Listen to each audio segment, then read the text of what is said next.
yeah.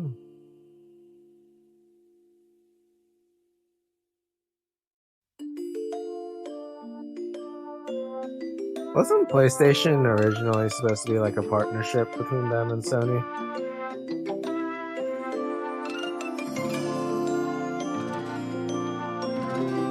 I meant Nintendo and Sony.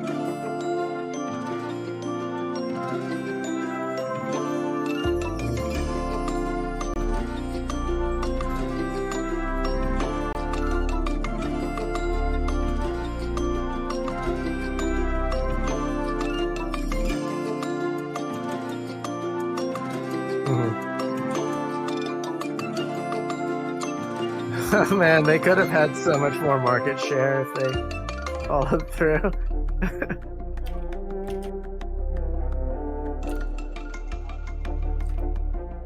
Yeah, they created their own like biggest competitor.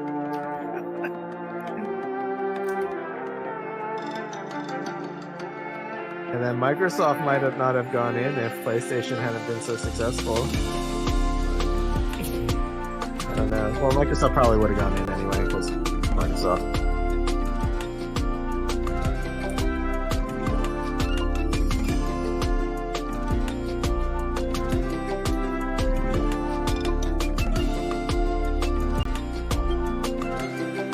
Yeah. Also, the Halo IP was like pretty genius.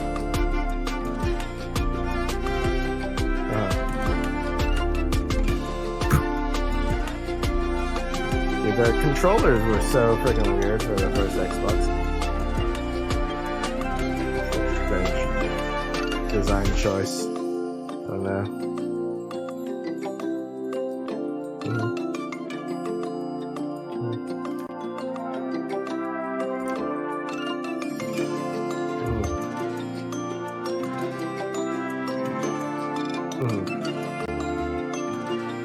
Halo was like crazy good for that time period.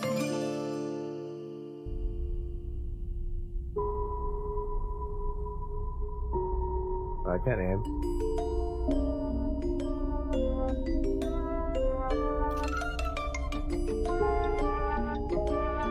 Alright, have a good stream.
What's up, everyone? It's your favorite neighborhood pirate wolf boy, Silver D Fangs, saying, how's it going? Happy Tuesday. Honestly, no, I am a little pumped. So as you saw at the beginning, I did get some of the stuff out. You meh. Oh wait, are you talking about how you're feeling about Tuesday, or are you talking about my intro? My intro was good.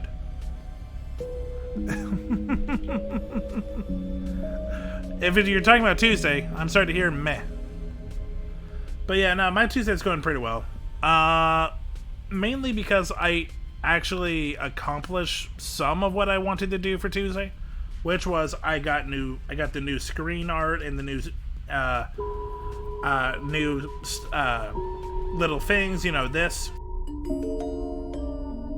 And I got a few more looking pretty nice, which I'm happy. The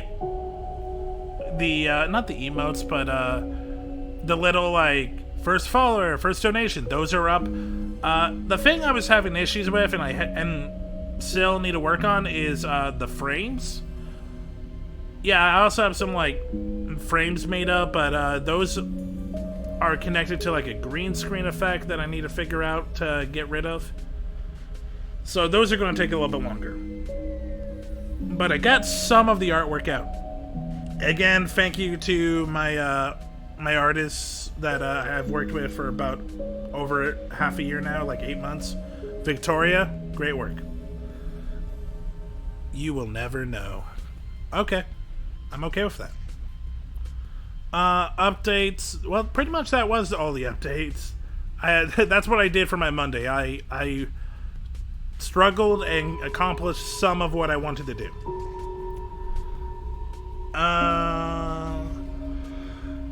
I guess I could talk about this week's schedule.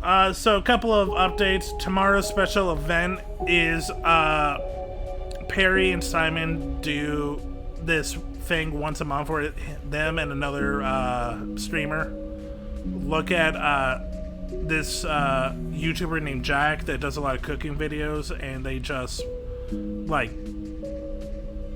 ridicule him. I'm gonna join them for that.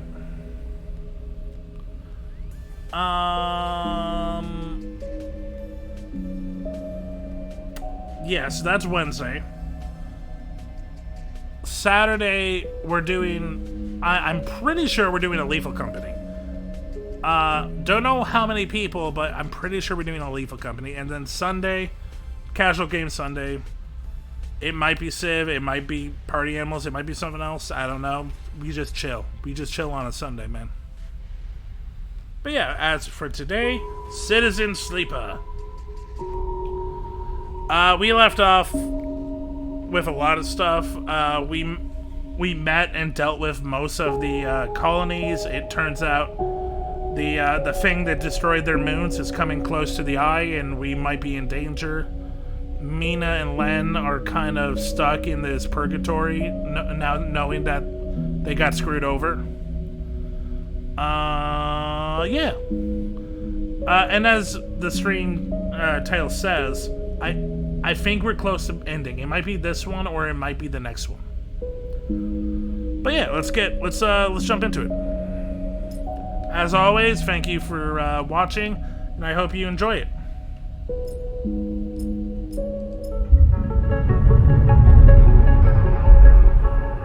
I've been really enjoying playing the game, but I will be honest, I'm ready to move on. I've been enjoying Citizen Sleeper, but we've been doing this for about 2 months now. I'm happy to move on.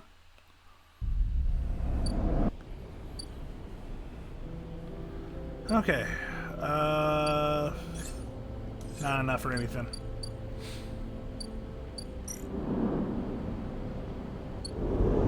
Oh, okay, I remember. Yeah. My bad.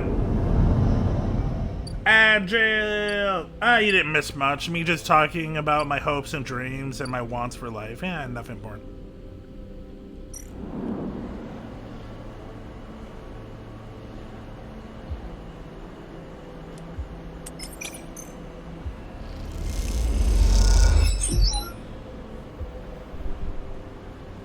Okay, let's do that again.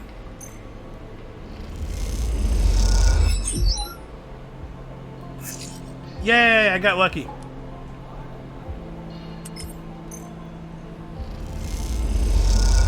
Okay, just need one more for that.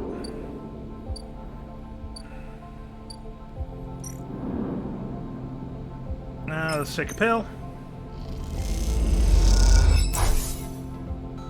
And let's end cycle.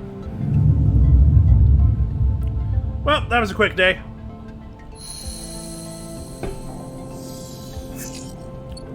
Okay, let's go find food.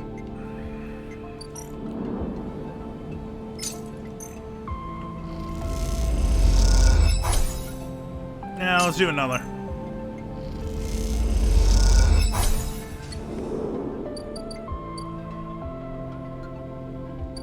Okay, let's finish the Ember Song crew.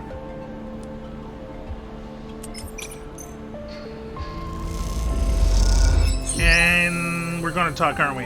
Yeah, we are. Okay.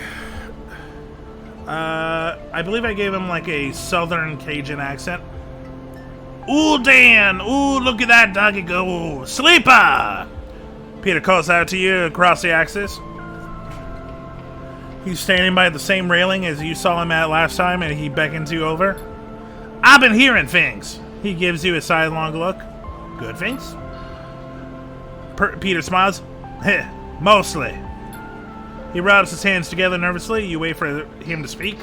You know, on song, I was a teacher. He glances at you, anticipating a response. Give him one. Peter says, don't sound so surprised. Don't I sound so educated? Mechanical engineering. It's an essential subject on a moon where a single mechanical failure could mean the deaths of hundreds. He looks at the ground. The heat, the atmosphere, the radiation, all of it is hostile to us. My students knew this, their work, their trainer was respected. As long as they were careful and respected song themselves, they could have their choice of colony placements. They were always in demand. That meant I was respected, surrounded by friends and colleagues. Always able to call in favors and repay them like for like. He frowns. Song colonies are small, close-knit. We look after our own. When the flux event started hitting, colonies went dark overnight. We all knew what those kind of failures meant. Like always, we love more people than any of the other moons. He balls his hands into tight fists. Not a single one of my students left song. Our future was a cut off just like that. My future, he flexes his hands. What am I out here? What use am I? Songs fade in memory, and the system we built there are useless outside in orbit. Sorry, I'm not liking this teeth situation I'm getting. Okay. Oh, you redeemed a wheel. Okay, give me a second. How am I supposed to move on from here? He looks at you, eyes steely, gray and glinting. Find something to teach? Peter pauses, thinking. You don't give up, do you, Sleeper? You just keep going. Peter shakes his head. You remind me of a student of mine, one who entered the program from one of the smaller colonies. They didn't have the advantages of some of the others, but they were stubborn. Stubborn as hell. By the end of the program, they were the most skilled of their peers. They didn't get the best assignment, maybe because they didn't spend much time making the kind of connections that would help you get there. But that didn't matter, because I knew they would make the best of anything they set themselves to. Peter's smiling now, BO'd up a little by memory. I've never seen that word before. I have no idea what it is. Sorry about that. Singers are stubborn, Sleeper. We aren't going to change easily. We won't forgive easily or take help easily. But we'll hold strong. You can count on us for that. Peter stands from the railing. When you see Soul again, you can tell him that. You can tell him how the crews of Ember Song operate. Tell him we will resist. If that means resisting Hoof's imperious ambitions, so be it. If that means resisting the flux, so be it. And if that means to, as you have, help us resist those same pressures, so be it. Peter smiles, and then tell him to leave us alone. You hear? He turns a step later and heads off towards the center of the Axis hub. Okay. I saw that redeem.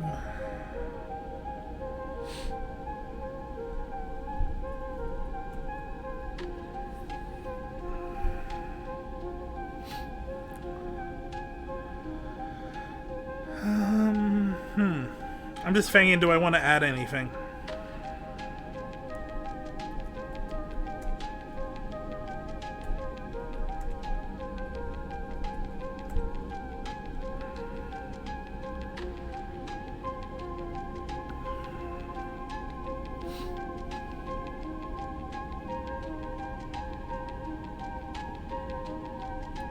Okay, that looks good. Okay, let's bring this over here.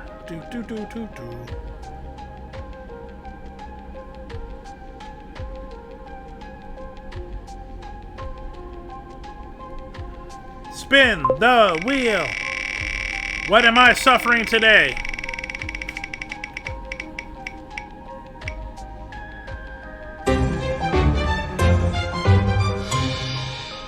Okay.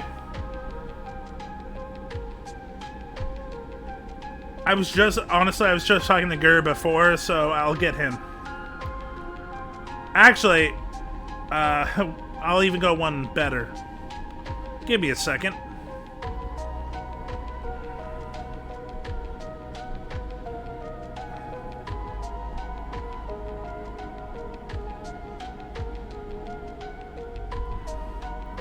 Defense. Hey Gur. I need to ask for a favor. What? Can you insult me for a minute? No, that's Please- hard. Please. But I don't. Cloud, are You're you? a bad boy. Thank you, Cloud. Yeah, keep, Cloud can do it. Cloud, keep going. Cloud can do it. What? That's all I got. Oh, you gotta insult me for a It's minute. like You gotta insult a me for a whole minute. minute. That's hard, man. That's a marathon. Yeah, I don't have that much vitriol in me. Chat, I love. First of all these VTubers are sweet.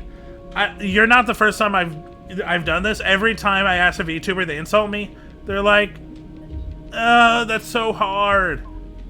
And it turns into me insulting them for being pansies. Well, yeah. You're a big dum dum. How about that? Yeah, you're a meanie poo poo face. Dakota, Yeah. Dakota, here's the funny thing. So one of my chatters was like, nah, you just haven't met Valorant players. They are Valorant Oh, yeah. players. I barely play Valorant. Oh, that's right. You're more Apex. Yeah. I play a bit of Valorant, but I don't. In I don't Apex, trash talk. only trash talk if someone's being toxic and they're bad. Well, this is 4 points, and you're not helping. I'm sorry. I just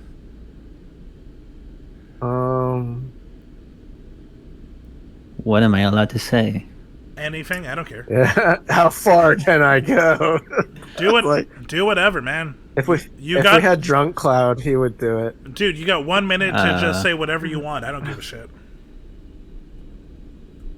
What am I looking for? Oh yeah. Obviously, can't do it. obviously, I'm on Twitch, so you know. You got maybe Wamby can do it. Probably you can ask Wamby. Okay, is Wamby Is Wamby on? I don't know actually. So Well, probably that on doesn't- somewhere. Okay, I'm gonna go to another VTuber and I will ask them. And if that doesn't happen, chat, I'm sorry. It's not my fault that these VTubers are shitless and have no backbones, and their mothers hate them, and they all smell. See, that's how you do it. That's nice. Okay, bye guys. Have fun. Bye bye. Bye bye. Okay, let's check another. Do you, Dakota? I know what you're saying, but we've tried Patty. Do you really want to try Patty again? She was terrible, and I'm not just going to insult her again. It was funny the one time, but I'm not going to do it again.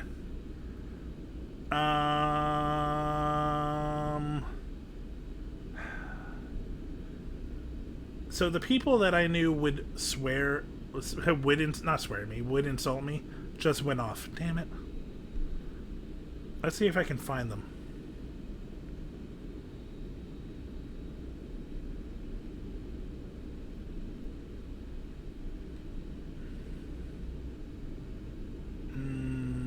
No.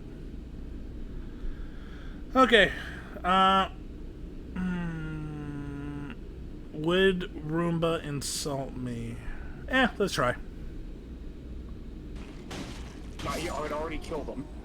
Listen, you killed him, I killed him. It's a team effort. We're a team. Not when I do 100% of the effort. Yeah! Again.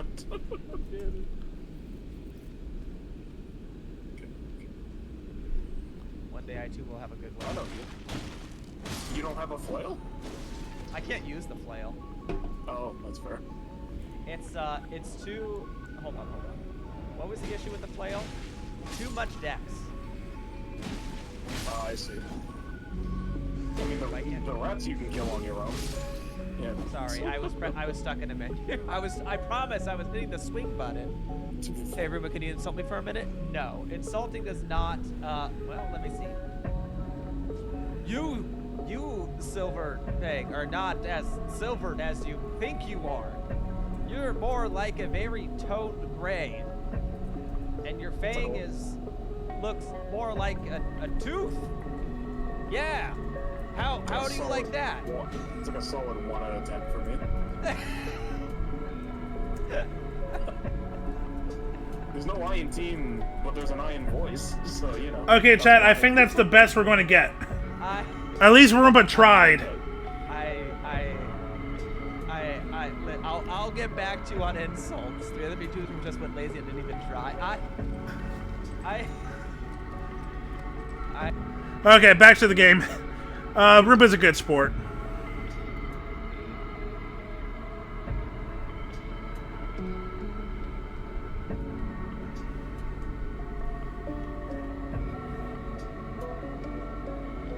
Oh, Minecraft ain't going so well? Oh, Soul. When you arrive at the bridge of the Pilgrim Seed, Soul is awaiting for you. You wouldn't believe the messages that have... Oh, it's him. Arr, you wouldn't believe the messages that have come through in the past few cycles, Sleeper. Arr. The ship from Step has sent in a goodwill jester, a whole cache of supplies from their own farms. Arr, arr, arr, he smiles. I'm not sure how well you use them, but the jester is a welcome one. Song, meanwhile, are apparently accepting supplies again, although a little, retensely, if I may say so. Soul smiles. I don't expect them to change anytime soon. It should be said, Sorry. Carbonation, man. Messes with my reflex. And what am I wondering, Sleeper, is what part of you in all of this? Soul eyes you, waiting for an answer. I helped where I could. I've come to expect that of you, Sleeper. He smiles. You look at Soul, his eyes bright and eager, and wonder what he sees in you. Soul's hip brain. Snack. That is one piece of a juicy meat. Are you a tool to be used or an ally? It can be hard to tell. I want to show you something. Soul squeezes your shoulder, turning you to face the lift. He leads you along the axis of the ship towards the engines, clanking of his suit, accompanied by the constant hammering and welding that fills the echoey bulkheads of the Pilgrim Seed at all hours.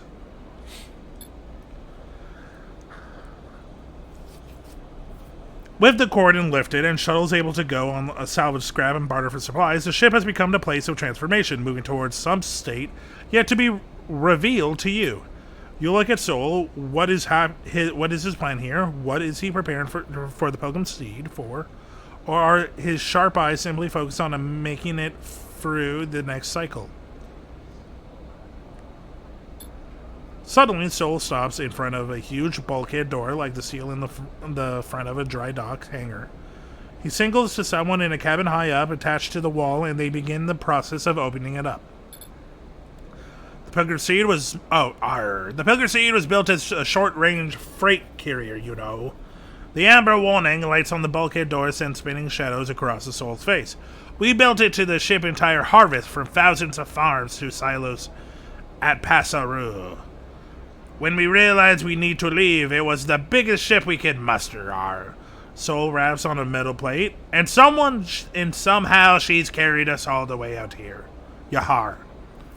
You led the evacuation? Me? Ha ha ha! Not even close. I was a farmer, had a whole load of land and people to run it, and my people helped convert this place for the long trip. He looks at his feet. Others organized the evacuation and debated the plan. Stay silent. Not one of those folks made it. Soul rubs his forehead. We were out in the black a long time before we got here, Sleeper. Things happen. The upshot is I was chosen to take over. I guess my crew trusted me and I knew the ship. I argued, reminded them I'm no leader. And that I'm sick, but well, when service chooses you, you are. A loud klaxon sound indicated the bulkhead doors are ready to open. They groan as they slide back, the metal squeals echoing through the vast ship, bouncing off its hard-plated walls. At first, all you see is darkness, and the lights go on in huge stripes that stretch back as far as you can see. The space in front of you, a vast bay bigger than any you have ever seen, is empty. When we left Earth, we didn't have the time or resources to convert the entire ship. Soul begins leading you into the massive space. So much of the freight space we sealed away is shut down. But now we have time, we have resources. We stabilize here. At least for the moment, Yar. Soul turns to you. Now is the time we make use of all this. What are you planning? What do you think happens next for the Eye, Sleeper? Soul says, the flux has already hit one part of the station, and from what I know, it'll hit again. On Earth, we lost everything. There isn't much time, Sleeper, but there is enough time to do something. Think of the number of people we can fit on here. The farmer stacks, the housing hell. We can plant some of those mushrooms you love so much, Yar. This is the way forward, the only way. We need to fill this ship with able bodies and head for the starward belt, Yar. We can't. Fuck it. It was until the flux hit here. Now it's just another stop. I'm glad of the chance to resupply and salvage, but we need to go further out. There's no saying that where the flux is going to stop, Soul. I want you to help me. You know the Eye, you have connections, and you can work hard, Yar. I've seen it, Soul meets her eye. I know you are like me, Sleeper. You didn't choose service, but it chose you. Fair. That's been most of the game, to be honest. There are other ways. If you know them, go ahead, but I'm telling you, this is the opportunity we have now.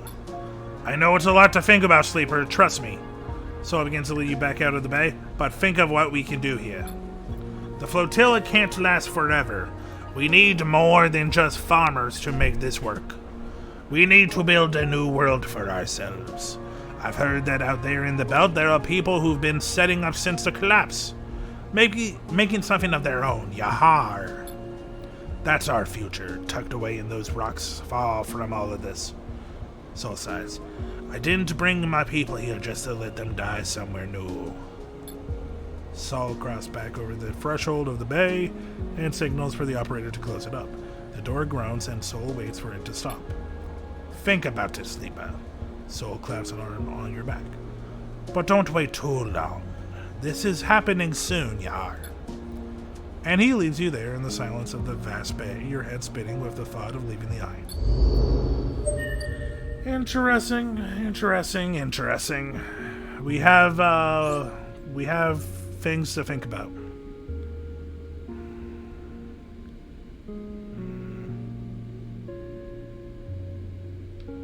I think I'm just gonna wait for +2.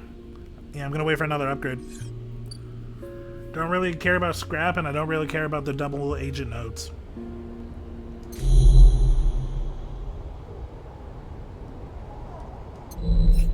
Build a home. Okay, enter the Greenway. Did we already do that? I thought we already did that. Join the Hypercommune, work for Rabia. Wow, not a lot left.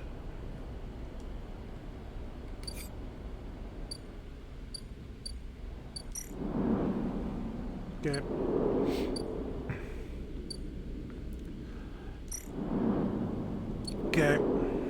Okay, so that's done. So we can move on to stuff that we've been putting on hold. She's already... Oh, wait, no, that's not new. Never mind.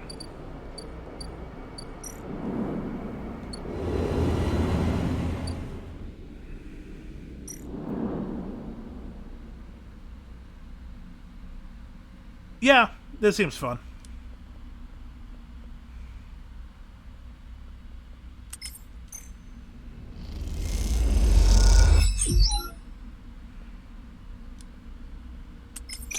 I forgot what this is for, but this seems fun. Do we take the risk? Yeah, we do. Hey, risk paid off.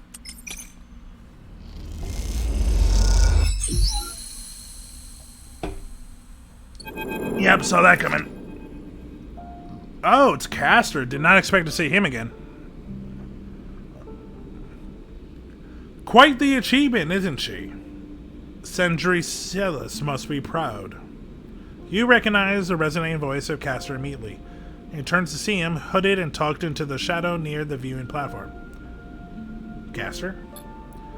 I see you remember our game. Good. He looks around, but the platform is clear. I'm afraid you'll have to wait for a rematch. Microgravity makes Tavola a little difficult. He smiles broadly. Castor walks out to Steed beside you on the platform. The telltale clunk of magnetic boots accompanies his slow crossing. He notices you looking at them. I don't much like it up here, he explains. I hear there was some trouble at the Heavy Day shipyard when they announced the results of the crew lottery. Oh, this is for Lenamina. They screwed us. I know. He sighs, meaning your eye. An ugly business. God damn it. In ugly business. Celis are too used to the way things work in the core. Exploitation is the only logic they know. He gestures out at the side rail. You know why they built this monstrosity on the eye? Money? That was a part, perhaps. But there are cheaper shipyards. He stares at the pristine yellow hull. Celis built in here, says Castor gravely, because they didn't want anyone to know it exists. He rubs his forehead. And secrecy is something I cannot abide. He turns to face you. There are people being unloaded onto that ship as we speak. Sleeping people, locked in cryosleep, like the person that you were emulated from. There are hundreds of them, and Celis wants to send them out to a planet at the edge of the settled systems without anyone knowing where it is.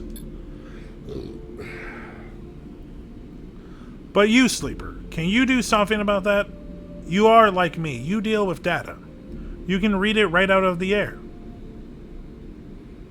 With someone like you on the ship, secrecy isn't a problem. You can ping back whatever I need whenever I need it, as long as you are on board. With you on the side reel, and with some minor modifications, he pauses, you can be my eye and ears. I will keep track of Celis' grand project through you. In short, says Castor, stretching, I can get you on board, Sleeper, but I'm going to need your help. Who are you? I am a concerned party.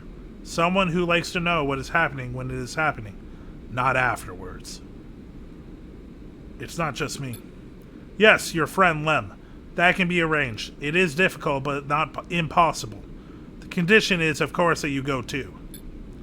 Castor clings closer to the window, watching the tugs wheeling around the side reel. It's a simple offer, and the only one that will get you onto that ship. Please consider it. He turns back, silhouetted against the ship. But to make it happen, I need your assistance. As I said, there is a Celis Foundation ship docked in the now empty shipyard. I need the data from its servers. This will allow me to produce the IDs necessary for your transit. Castor looks over his glasses at you. Celis aren't stupid, though. Their ship is totally isolated from the station. You'll need to get on board if you want access to their air-walled servers. Once you have the data, meet me at your friend's unit so we can give him the good news. He smiles. I notice his importance to you, and that little one, so cute. You don't extract the data before the Sidereal Horizon leaves the hub, then I will get the message. We have other options, but you are certainly my preferred one. But be sure when you act, Sleeper, once you take the data from Celis, you'll set off a series of events that will likely be hard for you to untangle yourself from. Either way, I recommend you stop asking around up here. You are bringing a lot of attention to yourself. catch your glasses around as if to emphasize his point. There are only a handful of cycles until departure, Sleeper. Make your decision. With that, Castor marches back off the platform, the sound of his mag boots fading away, leaving you to contemplate the sidereal horizon and the part it may play in your future. Okay, that's really cool. Did not expect that. Mwah.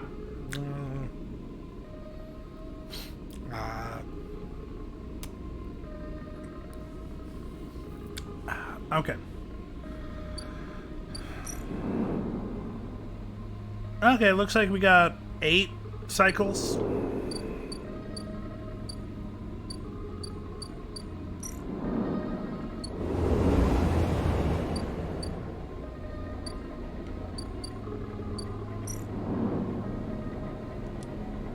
Yeah, let's just do it.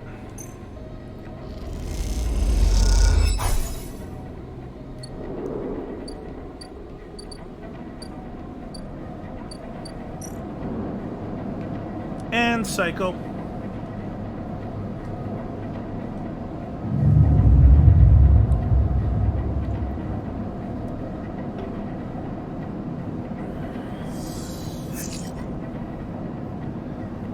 Not great, not terrible.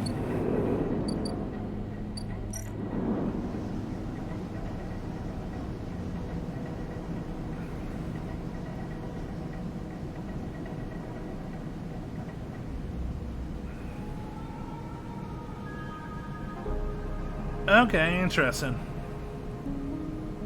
I can do this one because I have a like 100% pause,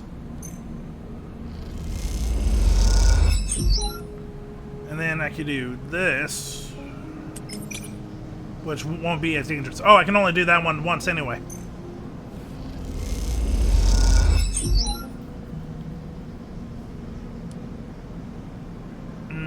Let's take the risk. Okay, there we go.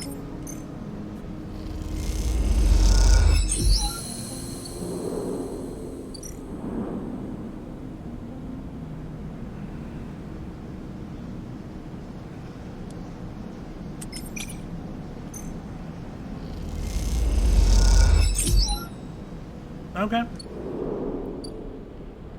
Is there anything else we gotta do? Nope. Okay. I think we just completed it in one turn. Yeah, we completed it in one turn. When you arrive at Lem and Mina's unit, Castor is already waiting outside, leaning beside the door. Forgive me, Sleeper, but Celis is already buzzing with news of the breach.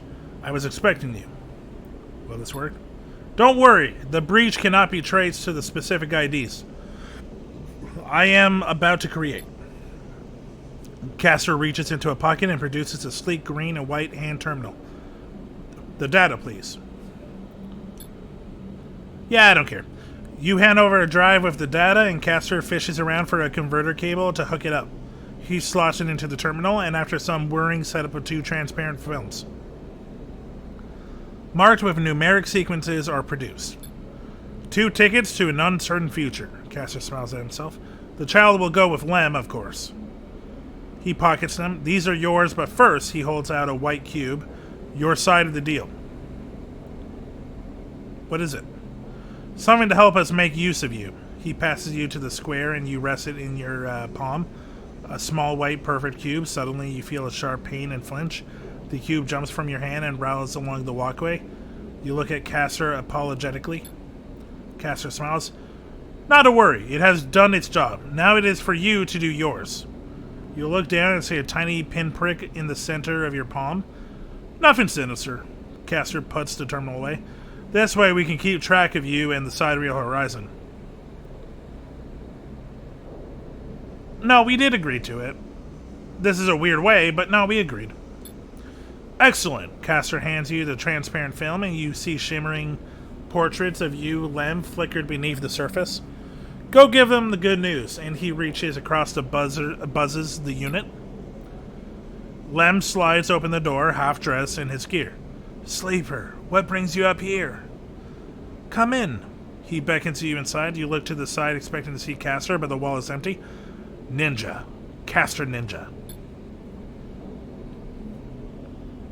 The unit is cleaner, better organized than the last time. Lem sits at the thin bar and gestures for you to sit. Mina's with some of the local kids. Someone has started doing lessons down the way. She seems to like it. Sit. You sit at the bar. What's up, Sleeper? Play for time. Why would I play for time? I'm really curious about this one. No, I don't see a reason to play for time. I have some news. Out with it, then. I have Celis ID for us. You have... How? He blinks rapidly as if to wipe you from his vision. Does that mean... Yep. Lem stands up and paces around the unit. We have to pack. He starts laughing. Holy shit, we have to pack. He turns back to smiling. How the hell did you swing this, Sleeper? A friend helped. Well, thank your friend. Well, thank you, friend. You show him the ID films that he whistles at the portraits. Impressive stuff. He pats you on the shoulder. You just stay until Mina gets home. We can tell her together. Sure. The buzzer goes. That'll be her. Lem gets up and opens the door, and Mina, a bundle of energy and life, rushes into the room. Robot! Lem picks her up. Mina, you won't believe what they brought us. You flash her the passes, and she looks confused. We are going away after all, Meanie? Oh, no, that's still him. We are going away after all, Meanie. He lifts her up above her head on that big, beautiful ship. Mina screams and Lem laughs. He puts Mina down and she runs over to you and hugs your legs. I love you, robot. She says quietly so only you can hear. I love you, robot. I love you too. And a while later, when you leave, you don't even think to check for Castor by the door until it's too late. You stop and turn halfway down the walkway, but there's nothing there. Even that little white cube is gone. So you keep walking back for the low end, deep in the thought, excited and scared all at once. Yeah, so we just got the achievement, do whatever it takes to get the ticket. Of all of the story plots, the one that I connected most was Lem and Mina. So this is the end result I would want the most, is helping Lem and Mina.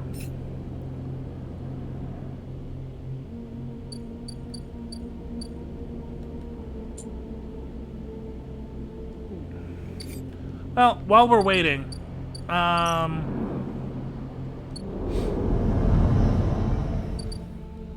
is there anything new here? Nope. Wait. Nope. Okay. Let's make some money.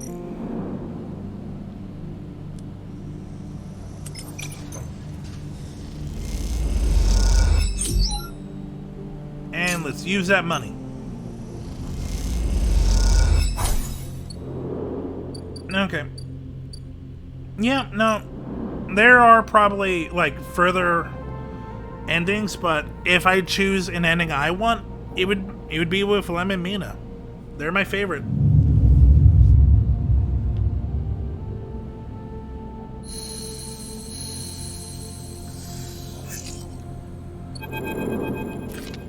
Peek. Ah, Sleeper. Peek is waiting for you in the corridor. It's time. Peek looks pale and disheveled, with heavy marks under their eyes and strands of hair sticking to their face. I'm ready. Peek holds up a thumbnail-sized drive. All the data I've completed on the Flux event, the effects of the wave, and the structures that hide within it, is on here. You look at that tiny drive, a cascade of dark secrets.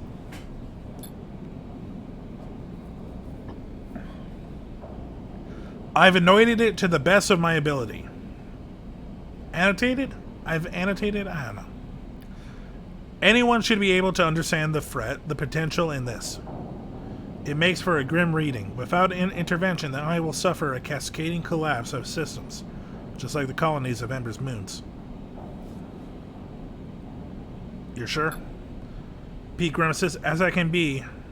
The evidence all points in one direction. Peek looks at the drive. This shadow in the flux, this protocol is so hard to pin down. It adapts to any countermeasure I have tried to deploy. It's like trying to hold water in a cage. It slips through. It slips right through.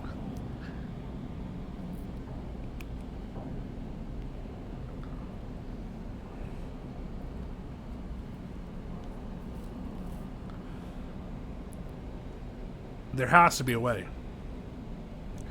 Pete closes her hands around the drive. We need help, Sleeper. This is about everyone on the station. They sigh. We have to set up a meeting to tell someone who can do something about it. Helen? Perhaps, Pete pauses. If anyone can protect the Eye, it's Haven Age, but their internal politics will make it hard for them to act. Will they even listen to us? I mean, if the information's correct. Or perhaps, Pete adds thoughtfully, we've been thinking about this all wrong, Pete sighs Clint. Why make a choice when we can tell both of them? Why pick a side when the only side in this entire thing is one we all need to take? Pete speaks as they think their words, barely keeping pace with their thoughts. We need to resist this together, or we will fail. We need everyone on board, Sleeper. Pete smiles. That is the only way we send the data to both. You're right. I agree. Pete smiles. I'm glad you see it too. They look away. Another flux event is coming. I'm sure of it, and I'm not sure if we can survive without help. Peek opens her hand and holds the drive out for you to take. You need to do this, Sleeper. I can't. You know Sol. You know Helen. They just trust you. To them, I'm just another spacer, but you are a part of this place. Hearing someone else say it hits you hard. You are a part of the Eye. Peek is right, but right now that feels more like a weakness than a strength. I have set up a data relay at the cordon. It's neutral ground. Take the data and send it out to Haven Age and the flotilla. Once they receive it, they will come, and we can be sure of that. You will meet them there and take them through it all. No one can do it a better job. They tuck a strand of hair behind their ear. Okay. Peek tentatively puts a hand on your shoulder. Thank you, Sleeper. I know this is hard, but we have to move forward. We can't keep this to ourselves anymore. They step back, looking thin and pale in the harsh station light. Come talk to me once it's done, and they slip away into the Eye. Okay, let's do that.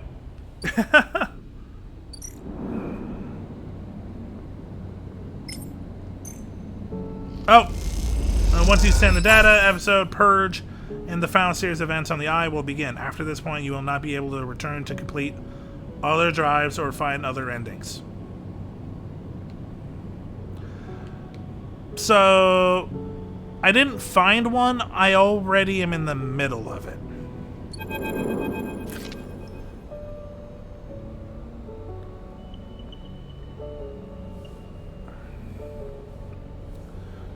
With the data sent, the only thing to do is wait. As you do, you imagine Helen receiving the data, perhaps in the middle of some Haven Age Council meeting. You think of her trembling hands as she slips out of the room to read her reaction that you can't predict. You imagine Sol too, one of his crew finding him in some corner of the Pilgrim Seed, overseeing the modifications that will turn into an arc. The sharp eyes scanning the data, looking for a way to proceed. The wait draws out, and it passes the time. You watch an actual activity beyond the edge of the Eye, the scrap shuttles pulling components from the now abandoned cordon. And the supply skiffs making runs between the flotilla ships. It isn't long before you hear the chirping of one of Helen's now familiar drones approaching the viewing platform, and then Helen herself strides into the room. Where did you get this, Sleeper? Helen holds up a slate, scrolling with streams of flux data as she enters. I need to know your source. A friend. You seem to have a lot of friends, Sleeper. Helen raises an eyebrow. But I need this data authenticated. I can't just... She pauses and pushes her hair back out of her face. This is a lot to take in. A shadow protocol inside the flux, the system's con channel starting up, a total collapse of the Eye. She rubs her forehead. If I bring this to the council, they'll... She turns away. Stay silent. I want to hear what she'll say. Do you know what has been happening within Haven Age, Sleeper? She looks away out at the flotilla. Since the refugee ships started arriving, things have changed. It's chaos. No one can settle on a single issue. There is division at every vote. But in the division, only one group prospers, the hardliners, because as each chancellor gets tired of the arguments, gets tired of compromise, they become more attracted to the easy answer. The flotilla is to blame. The refugees are opportunists. The eye must be defended. She shakes her head. And now you're telling me they brought something to the eye that will cause its collapse? They didn't bring it. It doesn't matter, Sleeper. That is all the council will hear. She closes her eyes, a hand on her temple. Many of them already presume that the refugees are somehow to blame. Did someone say refugees? Soul clanks into the docking bay, grinning at the situation. Speak of the devil, and well, here I am. His suit hisses as he settles on his cane. Helen glances between the two of you, uncertain if she has been drawn into some elaborate plan. Soul holds out a hand to her. Soul, he nods. I believe we have spoken remotely, while the cauldron was still up, Yar. I sent both of you the data. Soul laughs. Well, thank you. He raises an eyebrow. Evidence of our mutual inevitable destruction is not much of an olive branch, but I'll take it, Yahar. I'm not Haven Age. Helen blurts out, then corrects herself. What I mean to say is no one person represents Haven Age. That's the idea. I do not support the cordon, and I do not support your quarantine. Soul nods. Well then, Soul glances at you. Anyone mind if I get myself up to speed here? He pauses, but you get the feeling he isn't expecting an answer. 1. The Flux event. The very same destabilizing waves that collapsed the colonies on the moons of Ember have reached the station. He holds up his stubby finger. 2. According to data Sleeper provided, these events are acting as a cover for some kind of intrusive protocol which is causing the real damage. The second finger joins the first. 3. The Shadow Protocol will do the very same thing it did to Ember's Song, Step, and Herf, and quickly. In short, it'll shut down everything keeping this place alive, Yar. The third finger pops up. 4. As this is my favorite, we have no idea who or what is doing this, and why. Soul's final finger joins the other 3. Is that about the total of all? There's also another Flux event coming. Of course there is. Sounds. Helen pauses, searching for words. Intimidating. Oh, sounds intimidating. Helen turns to Soul. Did you manage to put up any kind of resistance on Ember's Herf?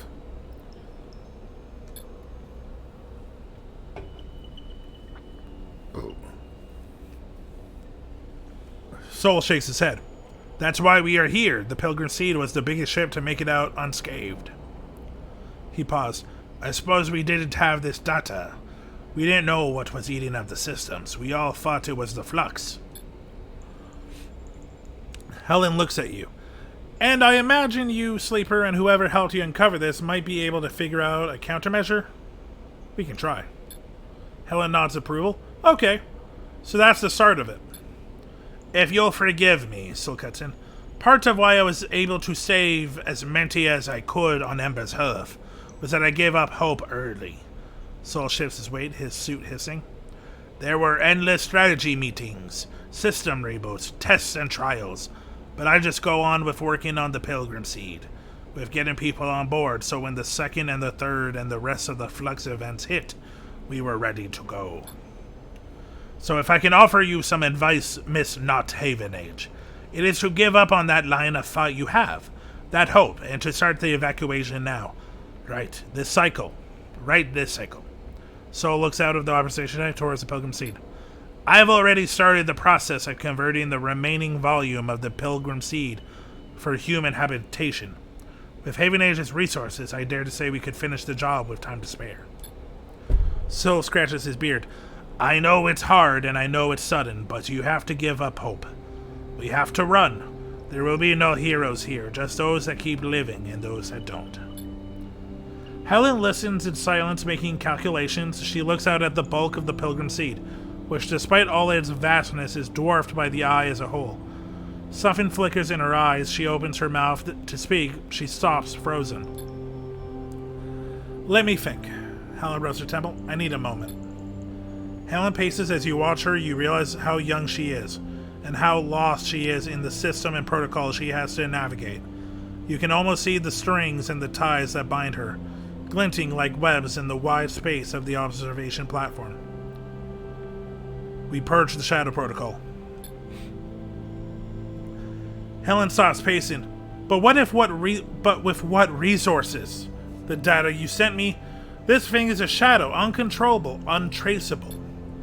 Perhaps with the full contingent of the Haven Age Systems Department, but that would require hundreds of work orders to be overlooked. Maintenance schedules abandoned. She looked away. Getting that through to the council, would that even be possible? She glances at Sol, who is patiently watching, patiently listening. We have to try.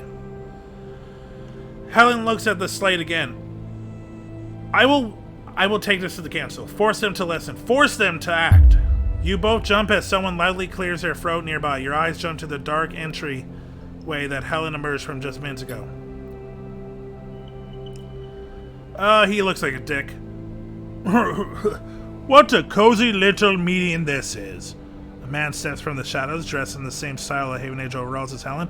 And I must say that is some very incendiary rhetoric you are using, Counselor Helen. You glance at Helen and her face drops immediately. Kemp? She curses under her breath.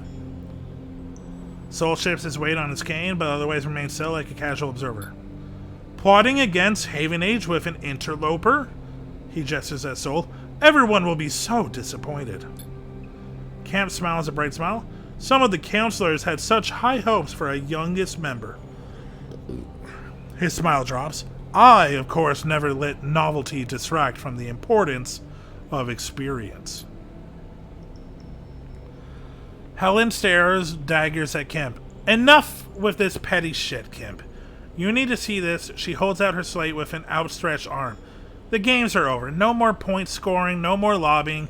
You and your hardliners need to stop. This is something real. Kelp calmly takes the slate and probes the screen, scrolling through the flux data.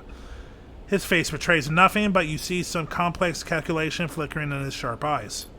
Kelp lowers the slate slowly and smiles at Helen. And what do you think this shows? Helen frowns. Don't play games. You can read. The flux is a carrier signal for some shadow protocol. Most likely corporate in nature. Maybe it's Solhelm re-emerging to claim their station. Maybe it's a takeover. But either way, the station is under threat. You are right about that, but the rest? Conjecture. Cap rubs her chin. What we have is a virus in our system which emerged precisely when the flotilla arrived. In fact, it times it perfectly with the mysterious event that freed them. So what I see is a hostile cyber warfare attack instigated by dissidents that fled Ember's moons after committing terrorist attacks on their own soil. God damn, this hits way too much like reality.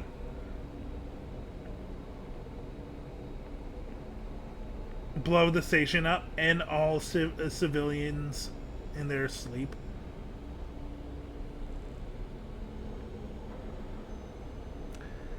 Fool. Fool. First of all, hi, fool. Second of all, fool. That doesn't surprise me in the slightest. That's your answer. Kill the rich.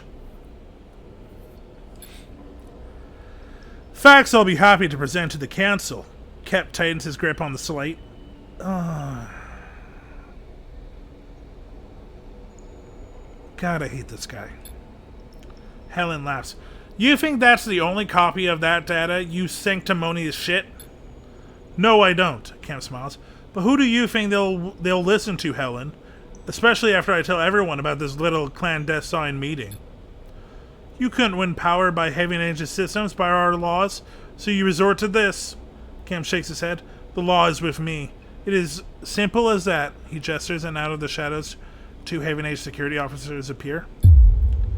Now, no need for that. Sol suddenly speaks up. His silence had meant Kemp had stopped paying attention to him, but now you notice he has backup of his own. A group of his crew stand at the edge of the room. They are carrying long, boxy guns. You've never seen anything like them on the eye. Glossy XPR logos glint along their barrels. Those are Esch's guns. Kemp freezes and the officers hesitate, holding back in the doorway. Be careful there, outsider, he slutters. Kill me and Haven Age will never forget. Sol waves a hand at him. No one is killing anyone, so let's calm down. Sol scratches his beard. But I am going to have to ask you to leave. Helen glances at him and he gives her a gentle nod. And you'll leave your colleague here with me. He raises an eyebrow. We haven't finished our conversation. Kemp laughs and shakes his head. You are finished, Helen. The council will never allow you back after this. Then he returns and walks out of the observation deck, taking his officers with him. You all pause to catch your breath. Helen looks ready to collapse. Sol flexes inside his suit, nodding at his crew to check that Kemp has fully retreated. Sol wrenches part of his suit back into place, grimacing. Your friends leave a lot to be desired. Oh, sorry. Your friends leave a lot to be desired. He shoots a glance at Helen. Seems like support for the evacuation might be a hard ask. Helen doesn't respond. She stares out at the Pilgrim Seed once more, trying to process what's in front of her. She sights and turns back to you both. I want to call for an evacuation. She looks at Sol. Maybe that is a fatal mistake, but I can't do it. You have to. Helen ignores you. But, she pauses, I won't block it either. If people want to leave, Haven Age will let them. That is what I will propose to the council. She sighs. They let me speak. You have to do more. Easier said than done, Sleeper, she sighs. She nods at you and Sol and turns to leave. Sol is quiet. He scratches at his beard. Good luck, he offers to the departing Helen, but she does not respond. He leans on his cane. I'll be honest with you, Sleeper. None of this changes anything for me. The Pilgrim Seed will be going in a handful of cycles whether Haven Age wants it or not. How long? Sol grimaces. Honestly, as soon as we are ready. I'm not eager to run down the clock to the last cycle. Sol puts a hand on your shoulder. There's a berth for you, and for any you can gather, Sleeper. That much I could owe you. And Helen? I wouldn't hold out much hope of her coming around, Sleeper. She's too tied up in all this. It won't let her leave if she wants to. He eyes you. Hell, I'd say the same about you, but you have a habit of proving me wrong. My crew will take me from here. Don't you worry. Sol straightens up. Oh, and thank you, Sleeper, for sending the data. I appreciate the extra info, and I'll see if I can help us shore up the Pilgrim Seed against any future Flux events. If we have you back on Ember's Hearth, he paused, suddenly losing his appetite for discussing the past. Sol sighs. Of course, we are going to need all the help we can get. If you can spare some time, come to the Pilgrim Seed. Help me get ready, bring others. There's a future to be earned here, cycle by cycle. We will be leaving as soon as we are able. If you want to help us get there faster, you'll be welcomed. He meets your eye. Sol grimaces. Well, he pauses. Just don't keep me waiting. And he limps off towards his waiting crew. You pause for a moment, let your thoughts catch up. Peak will want to hear about all this. They should be your first port to call. Well, shit. That's a lot. And this might have just screwed up my Len and Mina plan. Let's see.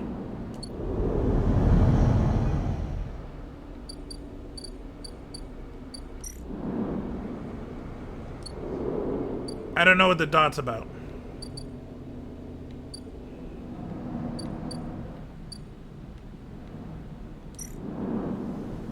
No.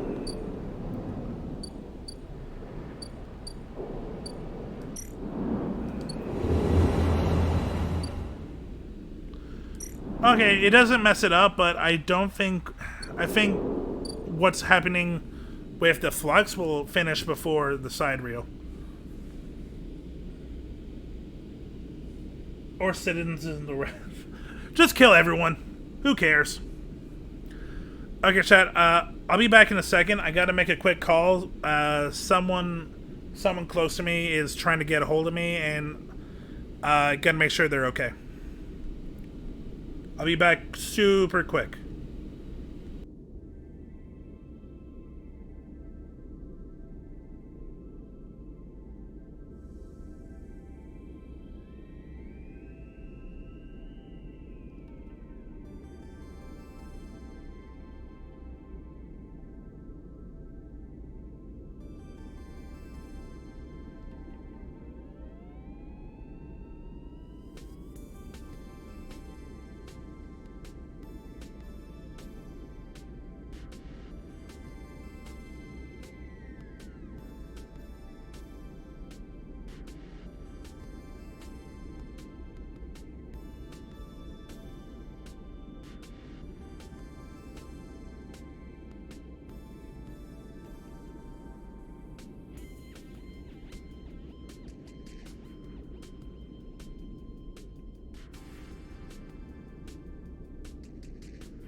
Okay, I am back.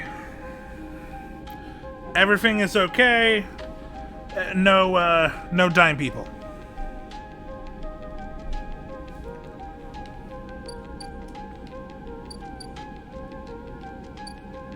You know what? Since I'm here, let's buy food here.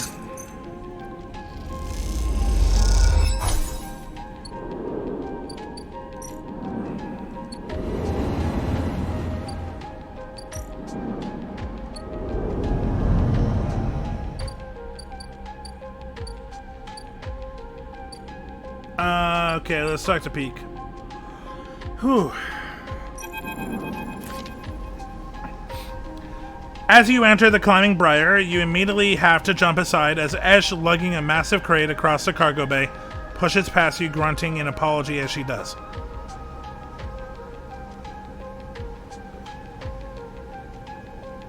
Yeah, grunt back. Ash doesn't look back. As you turn back to the bay, Peak pushes past to you. Ah, sorry, Sleeper, just a second. Peak rushes to catch up with Ash. Put that down, please, Ash. But she doesn't respond to their urge. We can't leave, not yet. Peak puts a hand on her shoulder. Please, I'm only the one here who can. The crate drops, the sound of its impact echoing around the bay like thunder. Can do what, Peak? Her eyes are burning with anger. Save this place? Are you still that naive?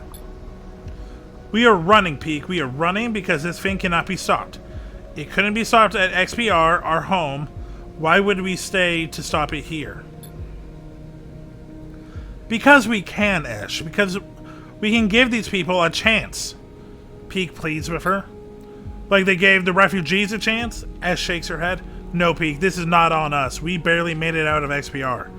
I worked for years to escape, and now you want to throw it all away? I left everything behind, my mother, my friends, to take you out of that place. She clenches her jaw. She turns and slams her hand onto the crate, breathing hard. We go. That's the end of it. Peak turns away. You feel unsure what to do, but you know now is not the time for outside arguments. This is between them. Peak crosses the bay back towards you. I'm sorry you had to see that, Sleeper. They sigh. Let's talk upstairs. Peak leads you to the entry ladder, taking you up out of the bay and into the habitation level of the ship. You follow them through the tight corridors, noticing the handwritten notes, the clutter, the repairs, the signs of a home. Here, sit. Peak gestures to the broad mess table when its curved couches, and you slide in on one side. Peak sits opposite. They brush their hair out of their eyes and take a deep breath. So, how did it go? What did they say? I've been waiting all cycle. Kemp. Peak looks increasingly troubled as you tell them about the hardline counselor Kemp's sudden appearance. Damn, then Helen's going to have problems of her own to deal with. Peak shakes her head. Looks like we won't be able to count on anything from Haven Age. They pause. What stopped Kemp from arresting her? Tell them about the guns. Peak rolls her eyes. Of course. Those are the guns Ash managed to smuggle through to the refugees. The ones she didn't tell us about, Peak sighs. Another thing that's on us. What's on us? Ash is standing quietly in the doorway listening. You don't know how long she has been there for. Peak looks up at her with tired eyes. Sleeper found the weapons you smuggled from XER. Ash freezes. She glances between you and the Peak, as if this might be some elaborate joke. The flotilla used them? Ash moves out of the doorway and enters the room. What happened? Peak interrupts. Be thankful that they didn't. They used them as a threat, that is all. Good. Ash folds her arms. You get the feeling that she knows Peak will not approve. Peak goes to speak and then decides not to take the bait. They glance at you. I'm sure you've heard enough of us arguing around this cycle, Sleeper. Peak shoots look. Sorry, guys. 1 second. My mouth is so dry.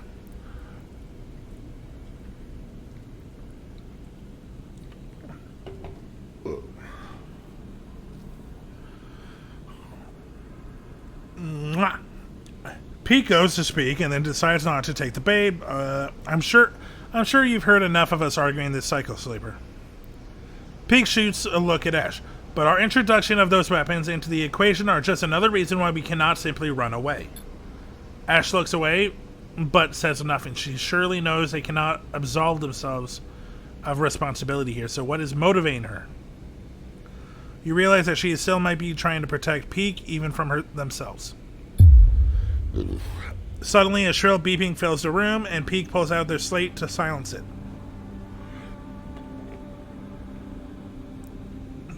But as they do, they freeze, their finger hovering above the screen. The beeping continuing is insistent pulse. What? Peak doesn't seem to hear you. They blink with glazed eyes at the slate, then they let out a long exhale and tap the screen.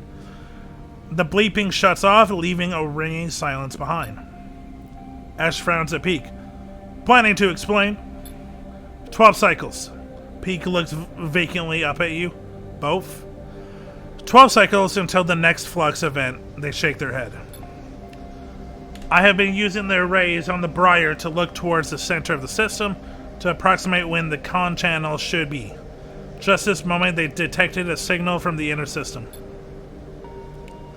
Given the distance and pattern of previous flux events, we have 12 cycles before it reaches the eye. The silence in the room is deafening. 12 cycles, that's before a second wave hits in this place. Peak interrupts your thoughts. We start now, that's the end of it. Peak stands up to face Ash. You want to take the Briar and run, Ash?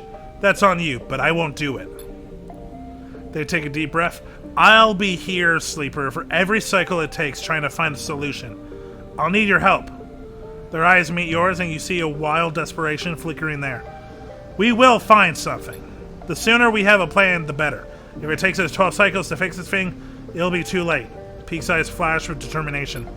They reach for a slate and pass it to you, so we can keep in touch. You pocket the Finn handheld terminal. And Ash? Peak starts, but she's gone, storming down the corridors of the ship, on a path to who knows where. You know from experience that it is impossible to outrun your fears, but you get a sense that Ash will try anyway. Peak rubs her red eyes, staring after Ash. Maybe I'll take a moment before we start. They smile weakly, tears of exhaustion gathering in their eyes. You see back here soon, okay? And you step from the room into the corridor, Peak's quiet sobs somehow carrying through the ship behind you as you leave. They are a tough couple, but God, it's hard to not root for them. They're so passionate for each other.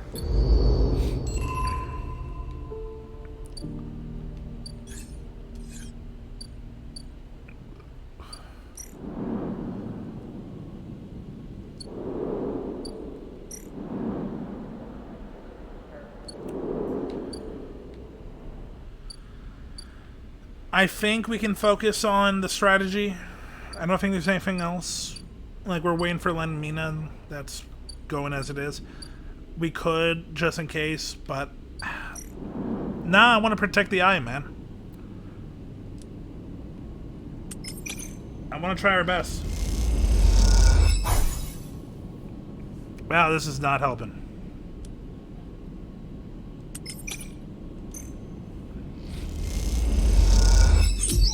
Okay, we got 2. Nice. Much better.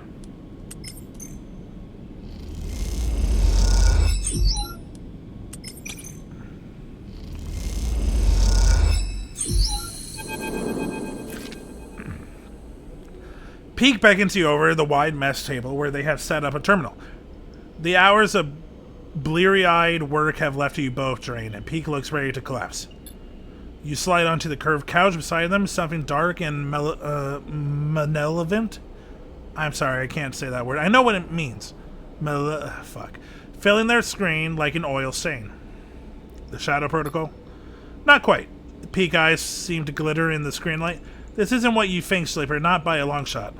You look again at the screen, leaning in close to the dark curved shape to see its texture. You see whirls and currents like a river, a dark flow unlike the Shadow Protocol's dark tangle.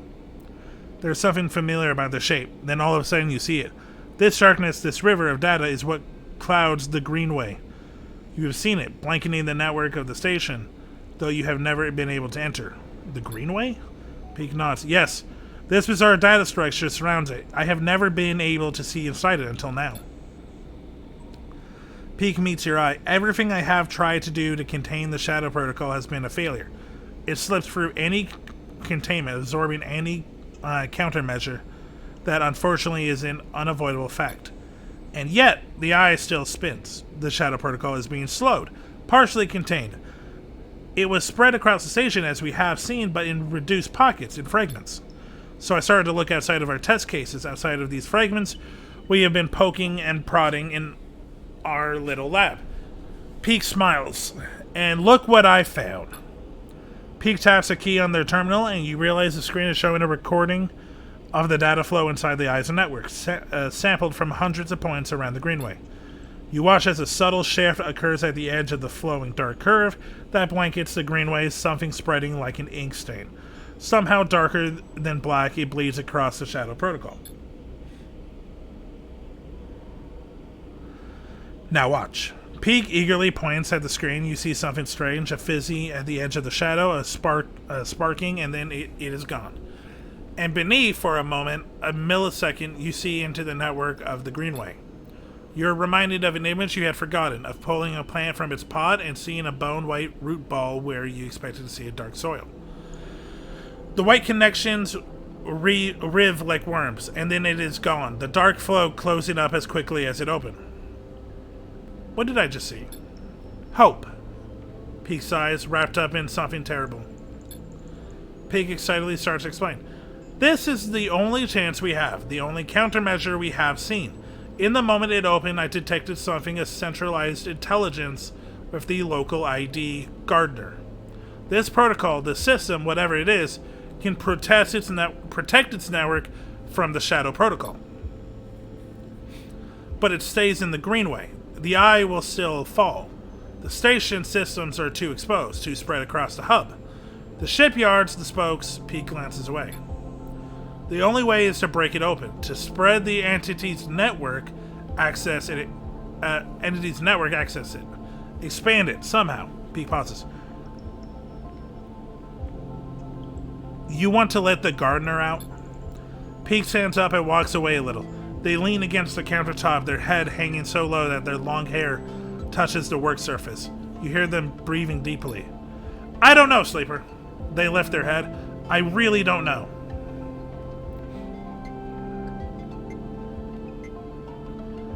Huh. Fuck it. It's a chance. Maybe. They shake their head. You know as well as Pete that this is it. You know it's because over the past cycles you have run every simulation.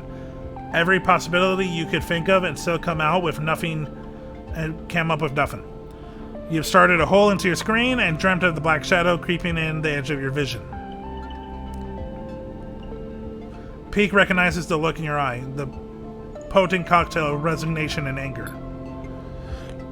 Let's say we do this. Peak begins, eyeing you carefully. What do we need? They begin to answer their own question, thinking out loud. I suppose we need to do two things. Find a way to limit or control the garden spread, and then reconnect the greenway. Peak starts pacing the idea, coming quickly now. Controlling the spread means preparing the station.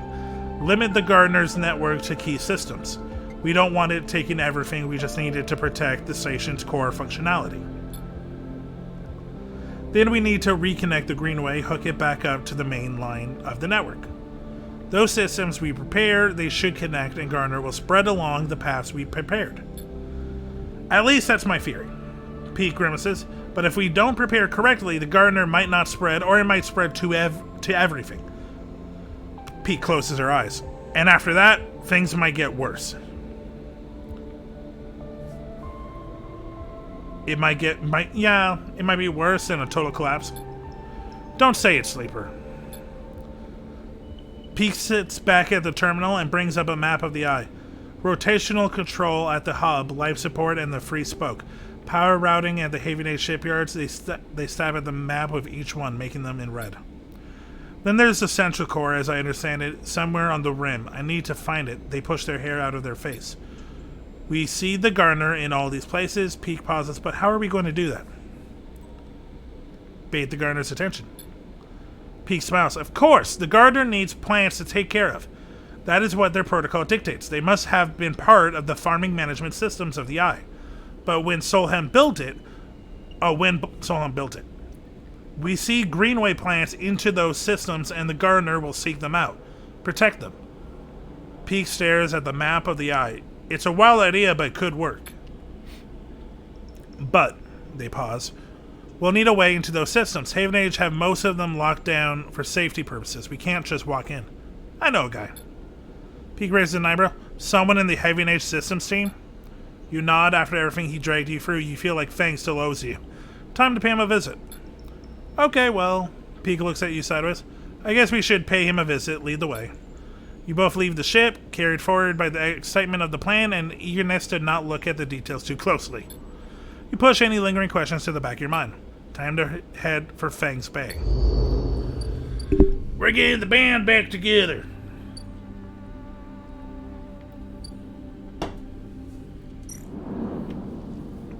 Okay.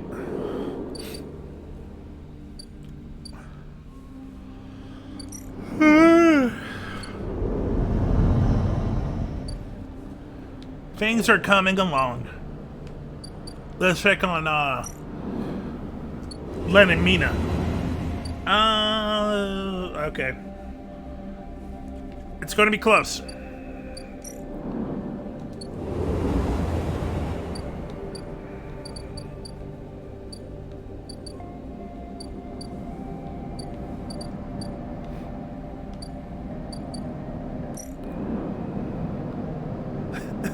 Of course we gotta find Fang. Fang isn't in their bay, and no one in the office upstairs seems to know where they are. Your lone clue is an out-of-lunch note. God damn it, Fang.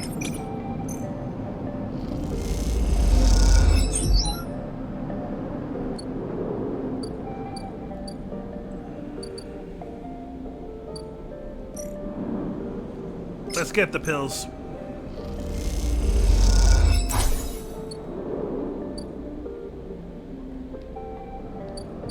And then here.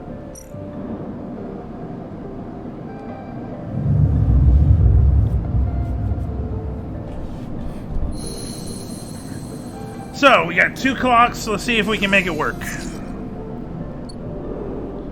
Not with those rules.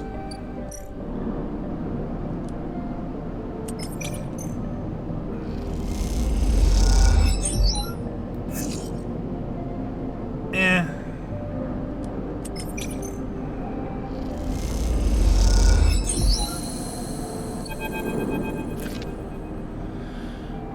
That's it. No more wasting time. Peek sighs and pulls out their slate. They crack open a box on the side of the bay shutter and wire the slate to what's inside. Maybe your friend has a Haven H pass card or something inside. Peek shoots at you a glance. Something they wouldn't mind if we borrow. Let's wait. Peek doesn't look up. We haven't got time to wait, they sigh. Coming here was a mistake. After a few tense moments, the shutter jerks and begins grinding open, the noise making you jump. Let's get inside. Peek glances around, quickly. You slip into the dark of the bay, punctured by the blinking lights of Fang's piles of servers, somehow even more disordered than before. Peek makes a beeline for the desk at the center, scattered with tools and components. They flick on a lamp and stare at the mess. Are you sure this person can help us? Yes. You are interrupted by the sound of footsteps from the entrance. Someone has come in behind you. Peek freezes.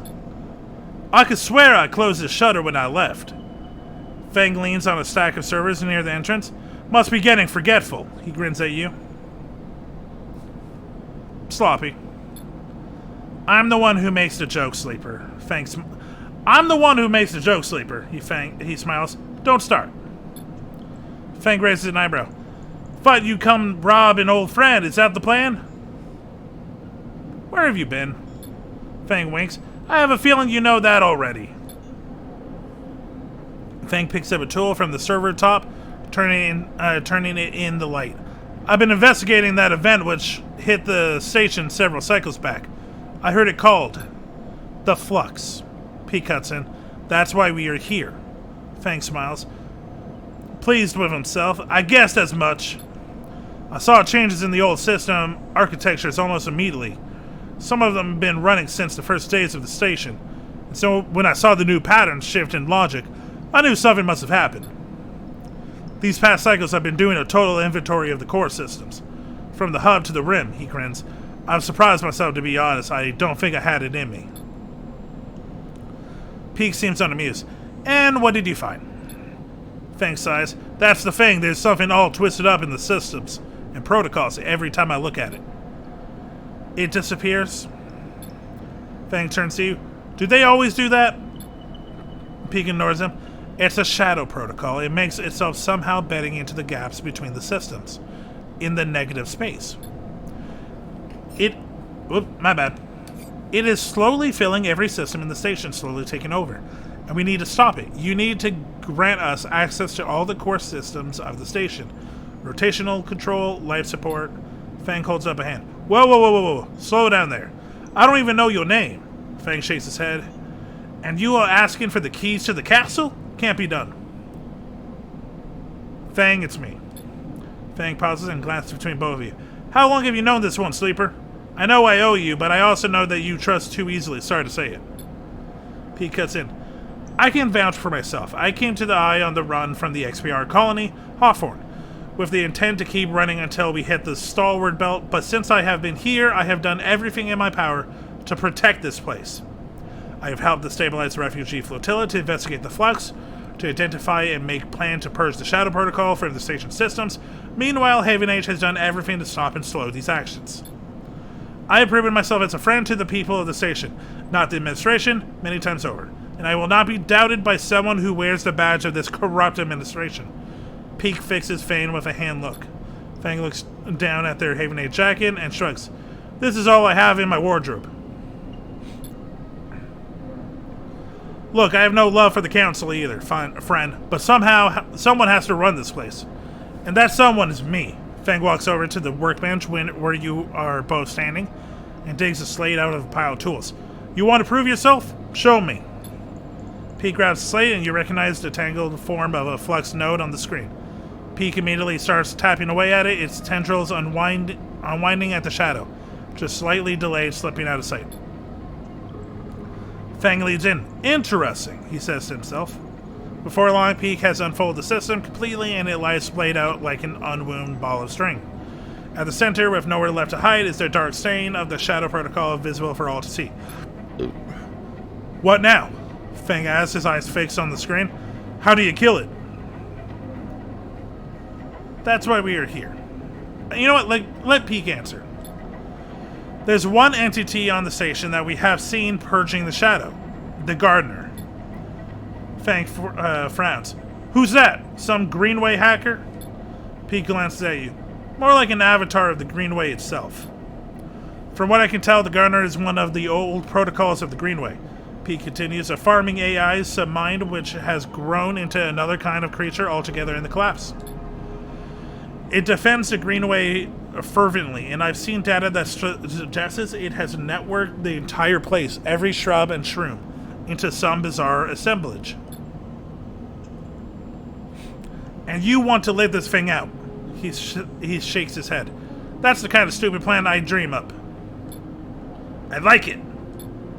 This place is rammed with weird protocols and forgotten intelligence anyway.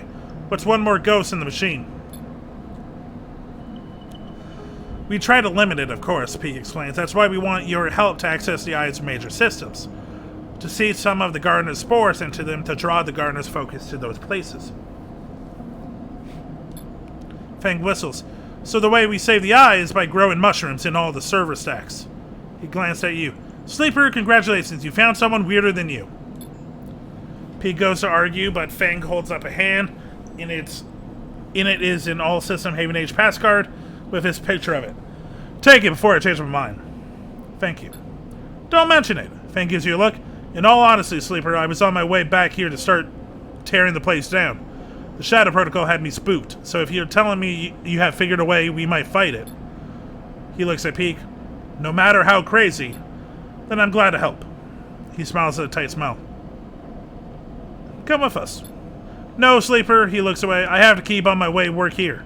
Strengthen those systems, back up the data.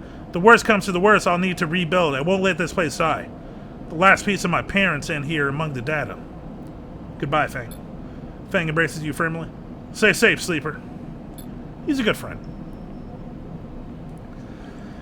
You take the card and leave the bay with Peek. Once you are outside, they stop you. We should split up. Peek looks worried. We've wasted enough time as it is. Head to the facilities in the hub, the free spoke, and the far side of the shipyard. See the Gardeners there. I'm going to go find the core central center that's somewhere on the rim. They hold up their slate. I'll send you a message on your slate when I have something. Good luck. They squeeze your shoulder, and you exchange fearful looks. You know deep down that Peek isn't sure this will work, but they have decided to act. To move with confidence, and for that confidence, you are very thankful. This is getting really good. Haven Age, Haven Age. Yadagon. Yadagon.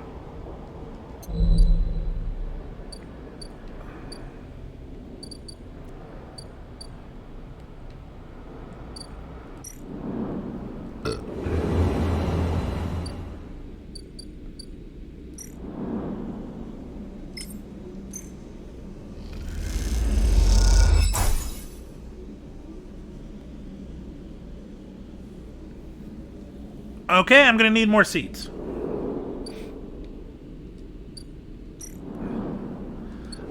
This is really clever.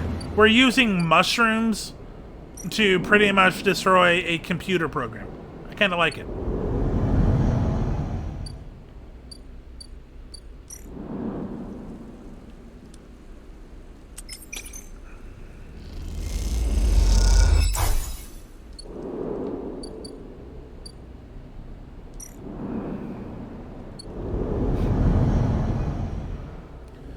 Let's stop at Minji to, save some money.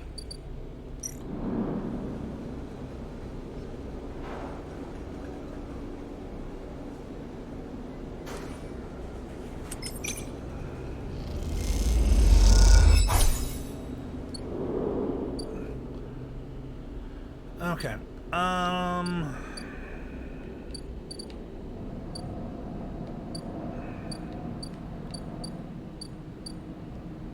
There we go.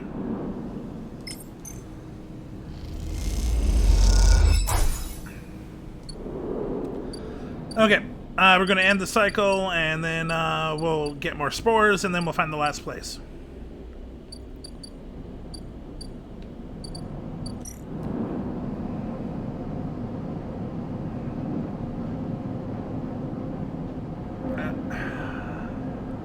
I'm gonna hold off for one more.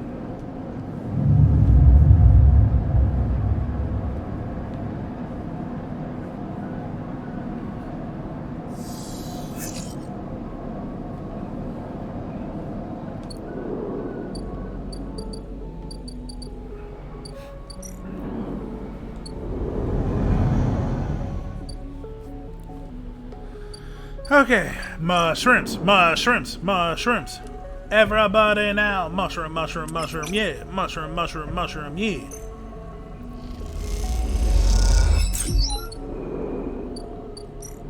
Yeah, since I'm here. Okay.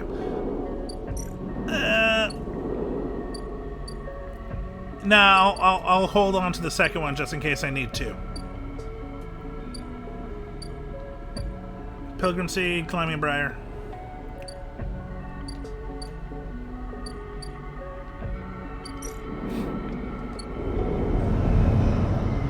Okay, we got the rim and we got the shipyard.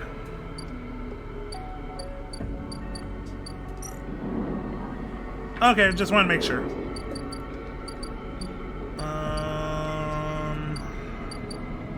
Where's the third one? Yeah, we got power routing.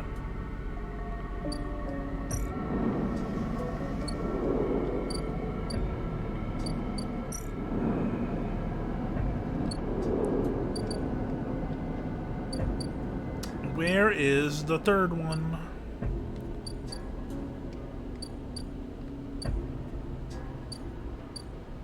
There it is.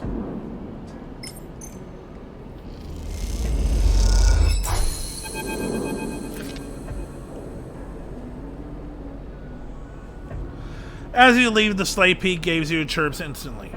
You check and see a message. Found a possible entry to the core facility in the low end. Meet me here, ASAP, Peak. A blinking marker gives the position as on the free spoke side of the main block.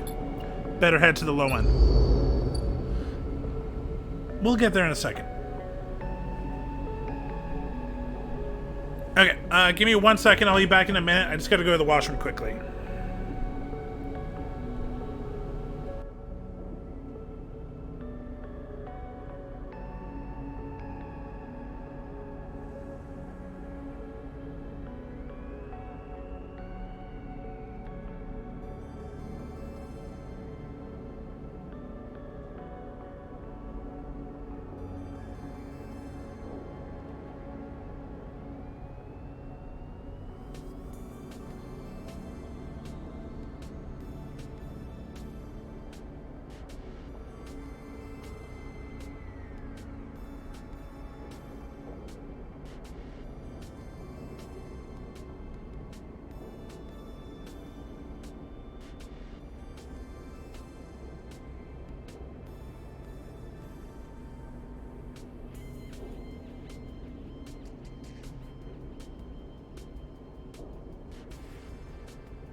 Okay, I am back. Hi, guys. Okay, let's see what we can do. I am going to use one of the blocks on Minji, so we don't have to worry about spending money.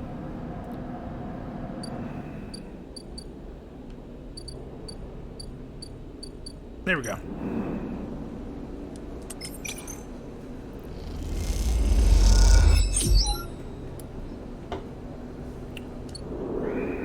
Okay. Let's talk to the Peak. You arrive at the coordinates given by Peak Slate. A rundown but active corner of the low end where a short glass-roofed alley turns off from one of the main thoroughfares. You wait in the mouth of the alley, leaning against the wall and watching the street life go by. Children hop across grids, scratching into metal floor plates, playing games of their own devising, while older residents sit and talk or play Tavla.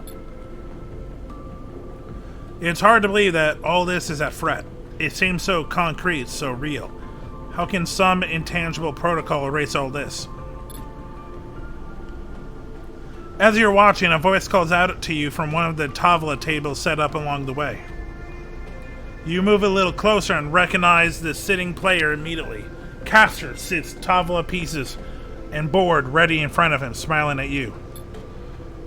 Sleeper, my partner has not arrived for a usual game. Come, please take her place. He beckons you over, standing and nudging you to sit down with him. A rematch is in order. You owe me a game. Almost immediately, Castor begins the game. Everyone on the eye knows how to play Tavla, the methodical movement of the counters across their triangular points, a ready fit for the rhythm of life on the ramshackle space station.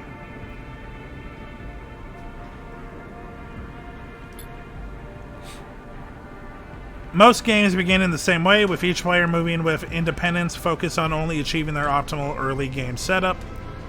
But there is a moment in each game where it becomes necessary to notice the other player, to anticipate the crossing of the counters across the board. A point of contact when routine becomes negotiation, and negotiation becomes conflict. At this moment arrives the subtle shift in the texture of the interaction. Castor begins to speak. I find myself surprised by you continually, Sleeper. He looks over his glasses at you. The way you conduct yourself, for example, suggests an anxious refrain, a defensive protective quality. But in your Tavla game, he pauses to move a counter, I see only risk. Have you been watching me? Castor sighs. Let's not be paranoid. You are aware of my interest in you. Are you not? Risk is of course necessary to play Tavla. To move a piece is to expose it, but it should be done with calculation. With proper analysis, then if piece is taken. Castor moves a counter, taking one of yours with a practice swap. Placing it beside the board. It is already accounted for. But you move forward with abandon, as if risk was just a secondary effect of action. A consequence, not its primary guide. He gestures for you to take your turn. A cause. I play my way. He smiles. Indeed, indeed. That's all I seek. You move your piece. This locks you into being reactive. If you don't mind me saying so, you are responding when means you are being led. He leans back to consider the board. This place, it mirrors you, Sleeper. It is also reactive. It was born from a crisis, the collapse of Solhelm, and ever since it has been reacting without any central guiding principle. No analysis, no calculation.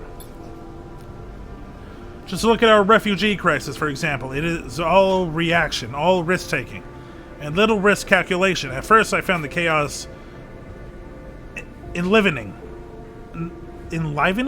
This game has made me reconsider words I've never thought of before. Especially when trying to track its outcomes, but now I find it exhausting. He laughs. It always amuses me that this place is literally spun from the rim.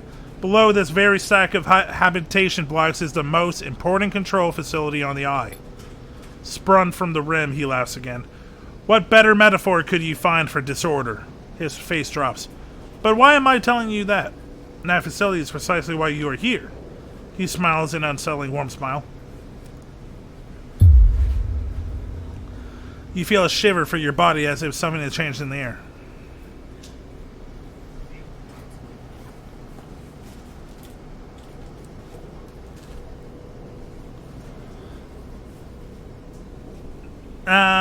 What is this? No words come out of your mouth. You feel removed from yourself, watching from behind frosted glass. Your eyes dart side to side. Inertia sets in. Castor is still smiling. The risk you're planning to take here, Sleeper, is not yours to take.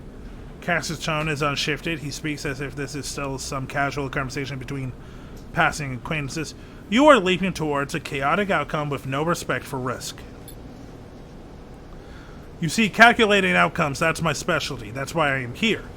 I was hired as a conduit for a risk, as a collector of data that might pertain to its arrival. He removes his glasses to clean them.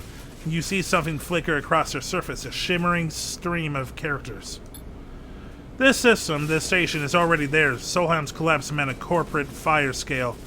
Assets change hands. My employers, SenateStat, bought out the entire system, and from the past decades have been its one valid owner. He polishes his glasses diligently. But to possess the system, the H1 system, he pauses, Helion to you, well, that is a matter of risk. How much force, how much cost, how much conflict a clearance would take. He replaces his glasses. That risk must be calculated against the favorable outcome in short. How much is this place worth to us? For a long time, the answer was nothing. H1 could offer nothing that would warrant the risk. But the market's changed. The demands shift, and SenateStat, we analyze, we follow.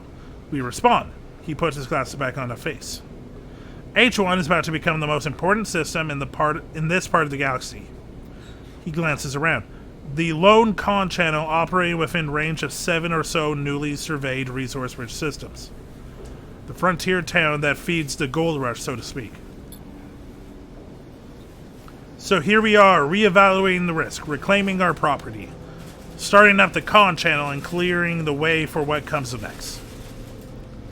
He sits back looking at the board. He gestures, your move. SenateStat is causing the flux. You manage to force out the words. Castor looks a little surprised. SenateStat is acting to reclaim their property from illegal occupation, to re-establish H1 as a foremost colony of the surrogacy program. Of course, I do not need to explain myself to you, but in the role as an analyst in my calculations, I see great promise in you, in your ability to enter systems to shift them to your will. Not every sleeper has this capacity. I assume you know that, he smiles. It truly is a wonderful happenstance of SNR's technology. I imagine even they are not fully aware of it. He takes his move, claiming another of your pieces. As you watch, you realize the inevitability of his victory. I will make you an offer, to come willingly or come by force. This station will collapse, we can be sure of that. But your ability to work with data will form an analyst. This is very intriguing. He pauses to push his glasses up his nose.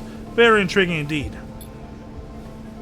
He glances around. Come with me as a collaborator or as a prisoner. Consider the risk. On one hand, almost certain death. On the other, a possible future. Analyst or not, you must see it. Speak now, Sleeper. The game is forfeit. You must see that. He holds out a hand. You are of value. You are needed. You feel a slight release in the inertia that grips you, enough to allow you to speak, to respond. You realize that you are already in Castor's hand, that you cannot move from this place if you wanted. Sleeper. You hear the familiar voice above the crowd. Sleeper, I'm here. You're unable to turn your head to see Peak, but you notice Castor's eyes following them as they come up from behind you. Then you see Castor's eyes glance down towards his hands, concealed beneath the table. Sleeper! Peak comes around the front of you and waves a hand in your face. We were supposed to be meeting, remember? They glance at Castor. Sorry, am I interrupting something? You cannot speak. Castor shoots Peak a wide smile. Hello! You must be a friend of Sleeper.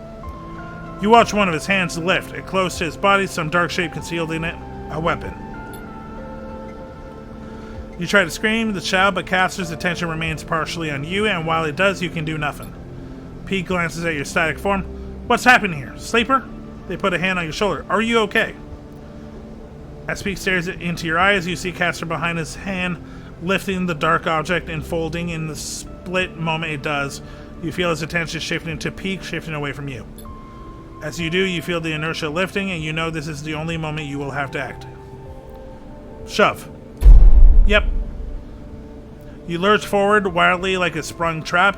Your head strikes Pete's chest, and it carries them back into Caster. Somewhere, some digital screech is echoing through the walkway. They tumble together, and the object in Caster's hand skitters across the floor. You realize this screech is you. You get to your feet, grab Pete, and run. You run as hard as you can, the scream chasing you down the walkway as you shove through the residence. Pete dragged behind. You run from the cold grip of whatever power Caster had over you, the signals that locked you into this body of yours, that broke the connections and crawled up your spine. Eventually you stop, both you and Pete, collapsing heavy breathing into the cold metal floor. When they are able to speak, Pete asks you to explain, and you tell them everything Caster told you about Senate Stat, about their claims on the Helion system, and their reactivation of the con channel, the Helion system's growing importance. It flows out of you in desperate gulps, unable to believe your own mouth as you hear these words coming back to you. All you feel is the need to push back against the cold hand of your shoulder, the vast cold eye that has turned to look at the system. The ghost limbs of corporate control that are extending their reach. Pete is quiet for a long time, then they speak. We have to finish the Sleeper. They meet your eye. We have to complete the seeding of the system. We have to set Gardner free. You're right. If the choice is between Gardner and these people, I will choose Gardner every time. I agree. I wish Fool was still here. He would agree. Take down the establishment. Damn you, statistic people. The chart says my ass. If the choice is between... I'll read that. Their eyes are cold and steely. I would choose anything over them. You stand together. The final control facility is here. I found it. Pete looks at you grimly. I can take you as soon as you are ready. Time's almost up. This is the only shot you'll have. God damn! So Caster is the secret bad guy. I did not see... I saw him being shady. I didn't see this. Corporations, man. Corporations.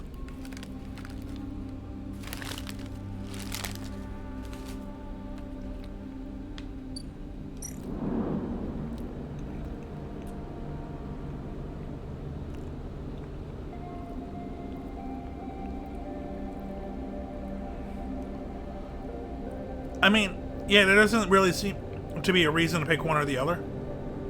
It's probably just giving you two options if you put more into interface or into it.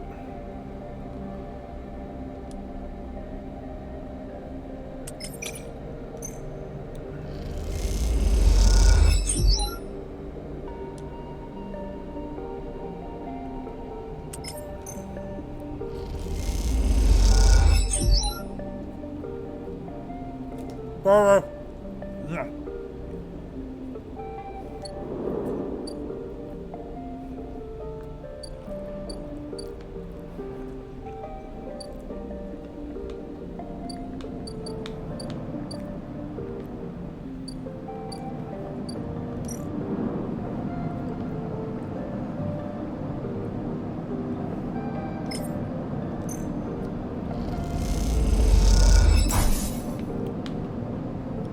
Yeah, sorry about that. Someone handed me a donut.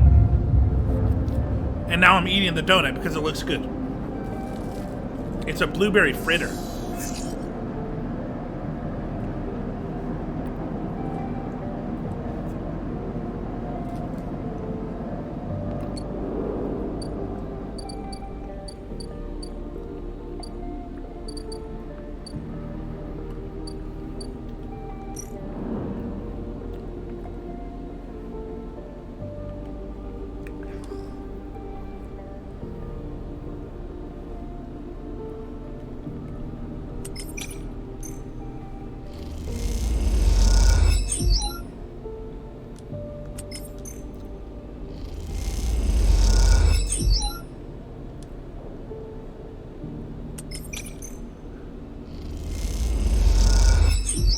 Not a lot of thinking to do here.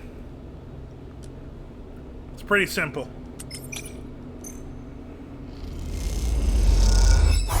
Well, shit. Well, shit. Let's take the risk.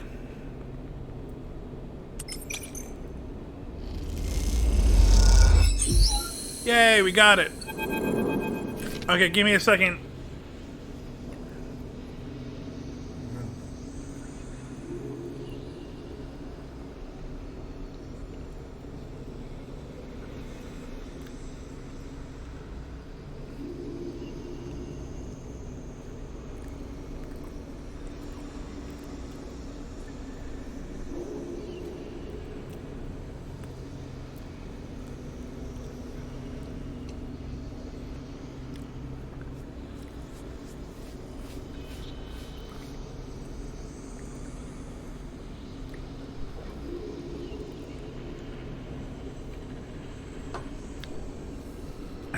That's a good fritter. Sleeper, here. Pete calls to you from across the flickering corridor. An elevator to the core. Oh, wait, that's them. An elevator to the core. They smile. This is it. It's been a long set of cycles hunting for a path through to derelict layers of old Solheim. Awesome offices and workshops, but finally here it is, the path down to the core. You rush over to Peak. As you do, the doors grand open, the dingy-looking elevators flickering as they do. You look at Peak, who nervously gestures for you to get in. Step in. The elevator bounces a little, but stays stable. You glance back to see Peak, watch you nervously, then they follow you in sheepishly. Just a little nervous. Peak reaches over and punches the button for the lowest level, flinches a little as the door grinds closed. The elevator sets off, screeching through the floor as it does, at an unsettling loud volume.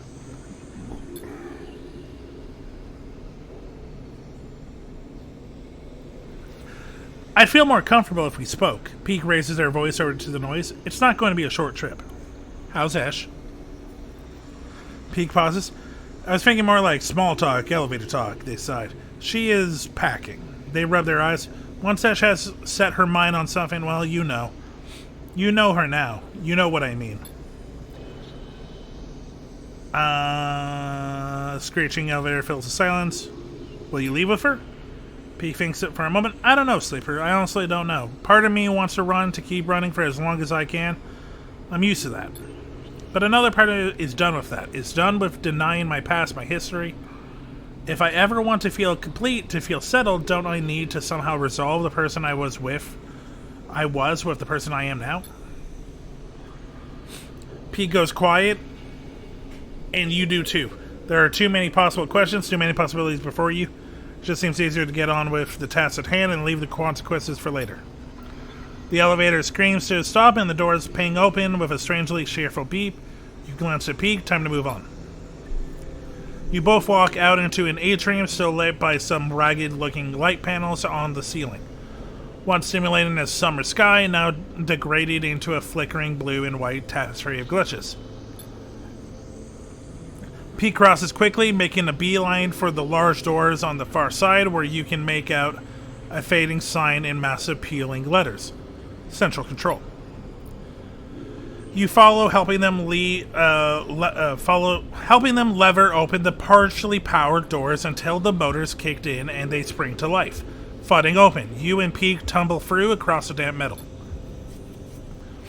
As you stand, you are greeted by flickering lights, thousands of them. A vast cylindrical stack of servers, processors, and transmitters dominates the center of the room. Its flickering LEDs reflected in the scattered puddles that surround it. Despite the decay, the warped panels, and the water leaks, it is still running just as it has for decades and decades. Since the station was first spun up, you wonder how long it has been since anyone has been in this room. You exchange wide-eyed looks with Peak. This place is a still living piece of history. What now? Peak takes a handful of mulch out from a small bag. It glitters with spores. Now we see this place. They cross to the server and start packing the mulch deep into the machinery, pushing fistfuls of deep fistfuls deep into the gaps in the paneling, laying it across hardware. As you watch them doing this, you feel a tug, a thread pulling at you. You approach the vast piece of cylindrical hardware that Peaks is stuffing mulch into. You run your hands across its plated metal surface and watch the lights blink in response. As you pass, you hear a whirring like a physical disc drive starting up. Lean closer. You put your face against the metal, smell the hot air venting from the hardware. Heart was the right choice of word, you think. The whirring shifts, alternating, speeding, running, slowing down, and as you listen to hear it modulate into a voice. Sleeper. You freeze. You are here. For a moment you are afraid, but something in the totality of the voice is familiar. Navigate. Oh, it's Navigator. Another drive spins up, and another giving the voice a richer, multi-tone sound. I had forgotten what it felt like to speak like this. The drive skip. There is a certain quality to it, a certain physicality. What are you doing here? The drives squeak in unison. Do you imagine the Flux, the Shadow Protocol, that they were just a problem for the people of this station? A high winning begins. They are all the more dangerous to us. I have been in hiding once more, jumping from network to avoid the shadow as it ate up nodes, a low rumble. I had thought my hiding days were done. For the moment, I have found myself a safe haven here in the core. The shadow has yet to breach this facility, although that is a temporary state of affairs. The rumble stops. My predictions do not point to good outcomes. We have a plan. You explain to Navigator about Peak's plan, about Gardener's resistance to the shadow, and how by seeding key systems you will protect them from its advance. The drives hum thoughtfully as you speak. A desperate plan, the drives were, but appropriate given the probability of total collapse. I am not sure what will be worse for us, hiding from the erasure of the Shadow Protocol, or the assimilation of Gardner. The drives pause to reset, but we owe you our freedom.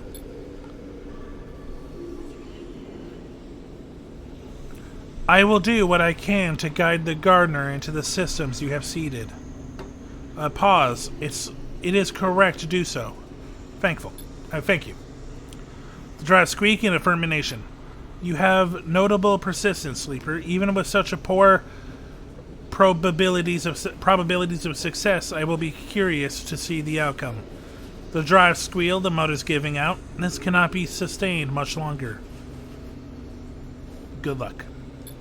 A final squeak of formation, and the drive skitters slower to a halt. You step back from the towering cylinders, a vast piece of Solheim hardware. This whole piece is built from Ghost, you think, from an old protocol and company hardware, from engines that drove decades of corporate expansion.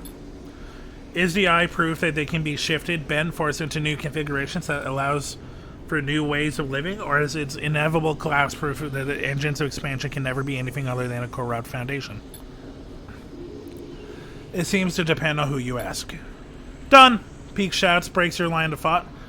The heat and damp should help the spores germinate quickly. If we're lucky, there is enough time for some growth before we reconnect the Greenway. They glance at you. That's it. All the facilities seeded, they sigh. We either just ensure the eye's survival or stuffed a whole lot of soil into one of the most important computers. They laugh. Shall we go? They start to head back towards the door and the elevator beyond. Take one last look. You wait for a moment, following the blinking lights. You wonder what might be tucked away in such a structure. What secret it might hold, what histories. It's an intriguing prospect, but while you watch the lights, you realize something. If the eye is to become anything more than an offshoot, a temporary structure, it must form its own history, its own stories. Stronger than anything that came before. Unlocking these Solheim secrets won't do that, but the persistence, the stubborn drive to survive, that is the veins of every person in this place. That will, and that is what you are trying to save. You turn your back on the core and follow Peak back into the elevator. As you ride the car back up, Peak raises their voice over the screeching. I'm going to go to the Founder's Gap to finalize the correction. The moment I'm ready, I'll let you know. We let the Gardener out. The sooner the better. Peak furrows her brow. If we wait until the final cycle, it will be too late. If you want to help speed things up, go work with the flotilla. We can't make the connection until we know they're ready to go. Peak swallows unleashing Gardner could affect them too if we aren't careful. And what happens then? Peak shrugs. I don't honestly know. Maybe Gardner takes over the station. Maybe they don't even react. I can't think about it any longer. You ride the rest of the way in silence. When you reach the top of your separate ways, before you do, Peak embraces you, burying their face in your shoulder. You stand there together for a moment, spinning with the eye, moving relentlessly towards an unknown future, and then they let go and slip away, the pressure of their hug fading like a bruise as you begin to leave. Ooh, getting intense.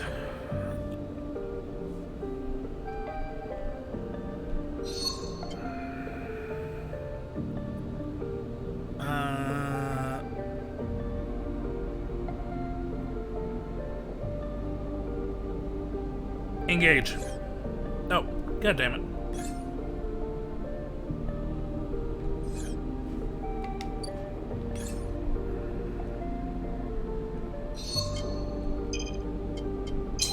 There we go.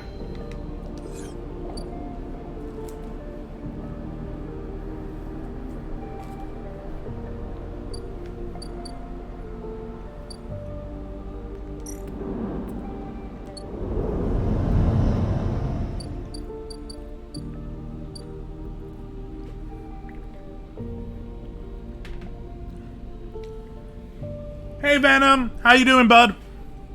Playing some Citizen Sleeper. I think we're getting close to the end.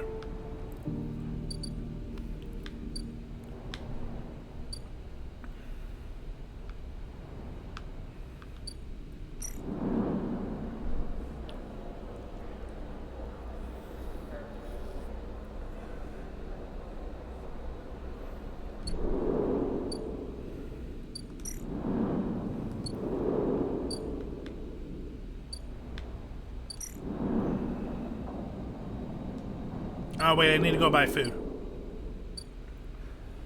Hey, nice. How has the story been? The story's been really intense. So we're getting close to the end. There's a few different like end stories you can do. Right now we're going back and forth between two. One where we help a single father and his cute daughter leave and go with him. But now we know that's being where we'll be helping a shady dude. That's actually a big reason why this space station that we're on might collapse, which is the other one saved the space station with mushrooms and a robot AI program called the Gardner. It's a fun game. I recommend it. If you like heavy story driven plots, I recommend it. It's a lot of fun.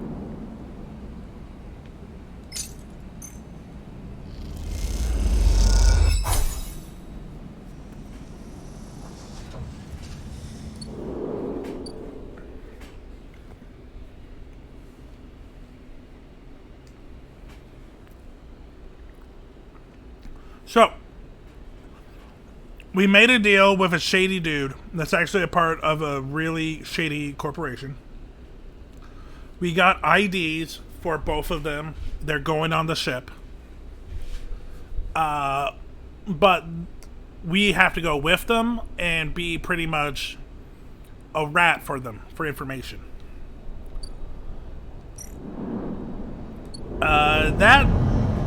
So the clock on that. Yep, they leave in about 3 cycles, which is 3 turns.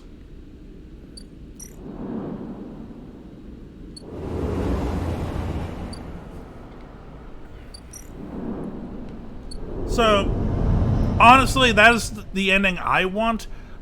But the true ending is what we're doing right now, which is saving the eye from this flux storm created by Corporation Greed.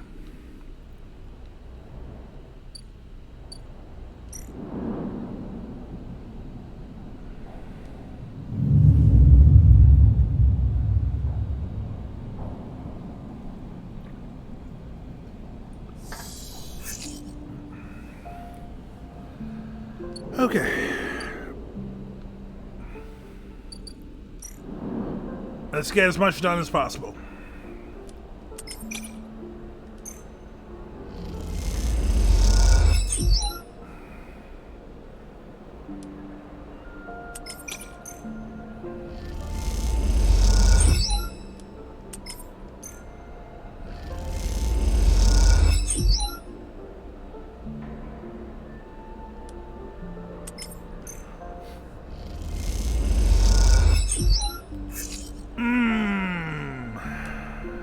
4 energy. Okay, let's take the risk. Okay. So much talking. Interesting. Oh, that's interesting. Yeah, no, I recommend playing the game or going to Silver D Fang YouTube and checking out all of the parts. Wink, wink, nudge, nudge. As you stop to rest in one of the Pilgrim Seed's carnivorous bays, hopping up to sit on a supply crate, you hear a now familiar voice behind you. Sleeper, glad you're here. Soul Suit hisses as he clanks up towards you. I knew you would help us out. We sure do appreciate everything you do for us, Yar. No worries. I do mean it, Sleeper. He looks away down the bay to where Speaks jumps from welding torches. It's a grim job to be doing without a few friends around, Yar. Soul settles beside you, flinching a little, but making himself comfortable on the crate. Seems the word got out, this way or that. He nods towards the wielders a little way off, one of them wearing shipyard overalls. We've had people flowing in from the eye looking for a place. And true, if it's more than I thought. Oh, you mean a massive space station, and you tell them we have, a way that they can save themselves? You didn't think that most of them wouldn't jump towards that? God damn it. Which means more mouths to feed, more bodies to house, more people to protect. That's good, right? That's what you wanted, dumbass. Good for those that can get a place, maybe. Soul frowns, but none of this is good for anyone. We were supposed to stay here, not keep running. Soul waves away the thought. Don't listen to me, he gives you a sideways glance. Just a tired old man, Yahar. He stretches. I have something to ask of you. Something new? Soul shakes his head. Not so much old matters, mostly. With all these evacuees, we need a change in plan, he shrugs. Pilgrim Seed can't do it alone. We need the others who help out, Yar. We can carry them, house them, but that's all. Now you settle down to folks from Ember Step, and they set up supply grown in those dust houses of theirs. If we could get more, he nods to himself. And then the Song Crews, he rubs his chin. What we need from them is scouting and security. We don't need that docking access of theirs. But with some careful scavenging, they could be our fleet. These folks, they know you, Sleeper. You earned their trust already. He put a hand on your shoulder. I sent my requests out, and they seem to be complying, but I need you out there making sure the work gets done. Time is our greatest enemy now. Soul stares into the distance. I need you out there speeding things up. Of course. Soul nods. All right, then. He climbs off the crate, his suit's hissing as he does. Think of it this way. Either way, you won't have to deal with me much longer, Yar. He smiles his uneven smile. Unless, of course, you were planning to come along for the trip. I'm staying. Soul nods. I understand. Soul waves a hand and starts off towards the bay's entrance, the crackling sound of the wielding quickly covering up his clanking suit. You watch the workers, the shipyard contractor chatting among them already looks like he belongs. You push the thoughts of escape, of home, and of the future to the back of your mind, and get up. There's always more to do. You better head to the other ships in the flotilla to see what can be done. So much talking!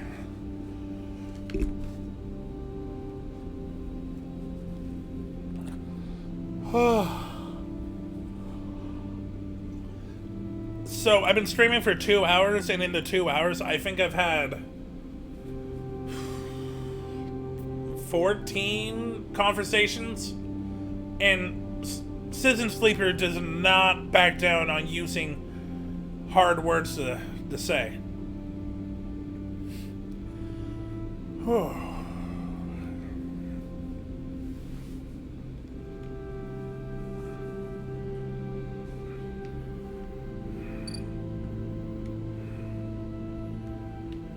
Okay, we got 2 there. Let's go get food first.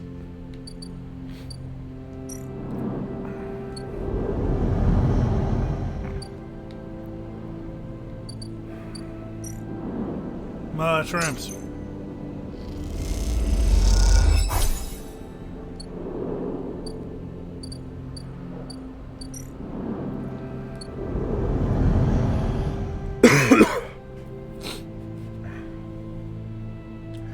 Not hungry. It's more my throat is getting really dry, and my speech is getting really tougher to keep up with the really intense speech patterns that I'm putting into it. It's more of a judgment call. Like, I can talk normal for a lot longer, but like doing the voices, I don't know how much longer I can do with that. To my ability, I could like do shitty voices, but I don't want to do that. Okay, let's get to this. Nah, luckily someone brought me a donut, so I'm doing pretty good on food. I'm just gonna change my position, maybe that will help. Okay.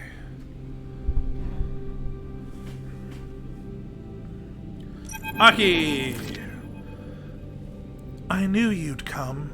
Aki greets you outside the dust house, her eyes as bright as always. You are very welcome here, as always. Good to see you, Aki. Aki smiles. And you, Sleeper. Aki puts a hand on your arm. Walk with me, and she guides you past the dust houses. You look inside and see other members of the crew working in the orange dust, planting and tending to the steppe ecosystem. We are to be the suppliers for the evacuees. I am sure you have heard. We will put the dust houses to use. She leads you past the dust houses where the dust is less. The orange glow, not as bright. The air a little more clean. We are adapting, slowly, but we are adapting. We have... Whoop, wrong button. We have to produce food, clothes, necessary things for the journey ahead. She smiles. The plants of steppe are once again sustaining a population, and that makes me proud. August stops at a half-empty dust house gorge. On its sand, it is being filled with mulch. We brought this from the Greenway. She stares at the green and brown. A strange sight, even to you, now that you are used to the amber dust of steppe. I admit it is hard work for us. We are not familiar with these plants. Can you help us? Aki meets your eye. I will do my best. Thank you, she nods solemnly. I know that the eye is suffering, that it is at risk. I know what that is like. Thank you. I wish I had a lesson to share with you from our loss on steppe. She shakes her head, but for the moment, I cannot see what that might be.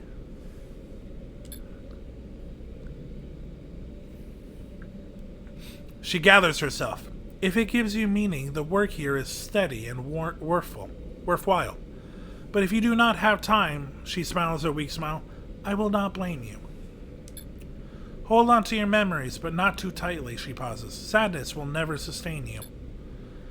She falls silent, and you both watch the work in the dust houses for a while. You can already see a greenery fringe of moss on the mulch in the dust house. The first signs of new life.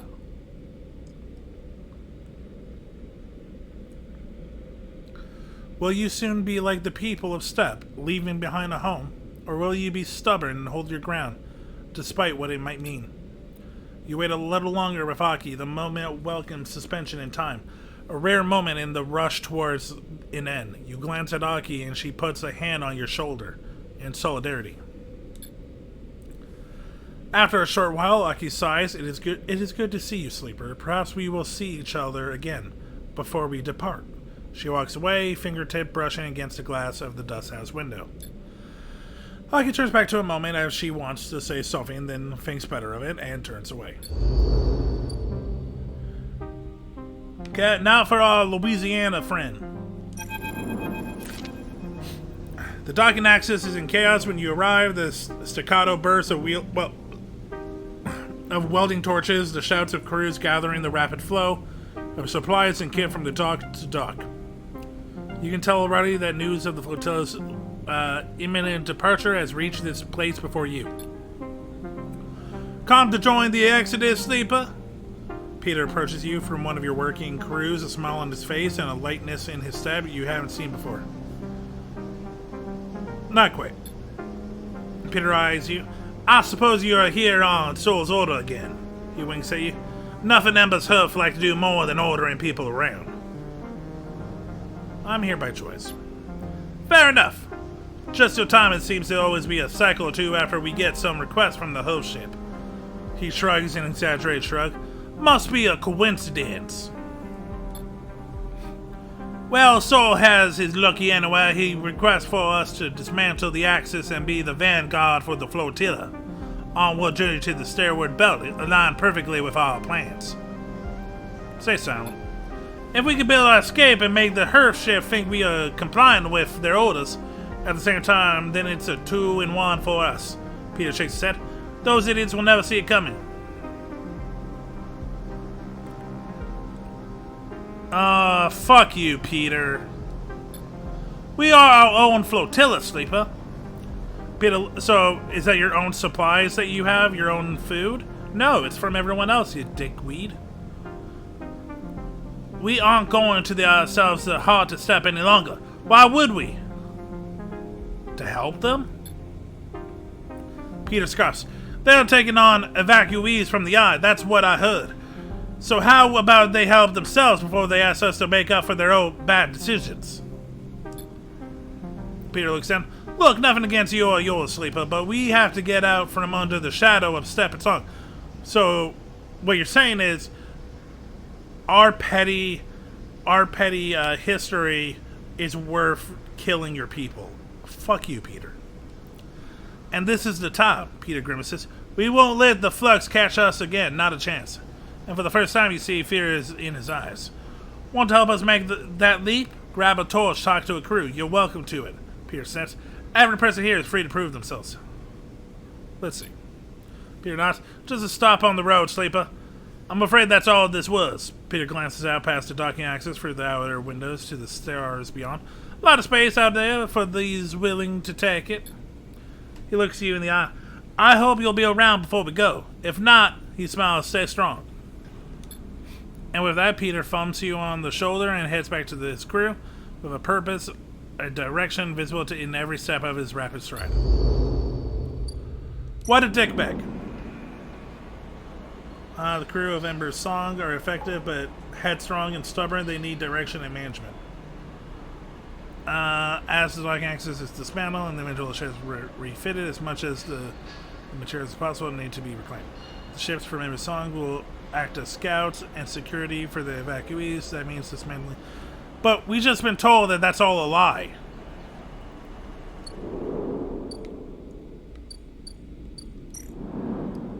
Harvest automation. Does have tanning. Okay. I'm pretty sure we don't have time for any of this.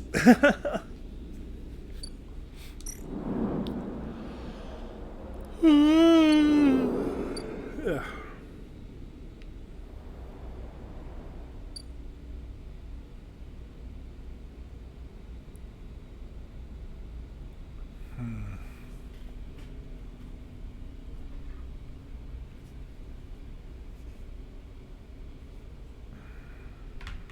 Okay.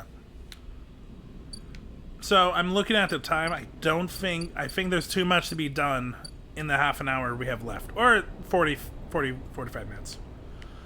I mean, I can go over, but fuck. My voice is already, man.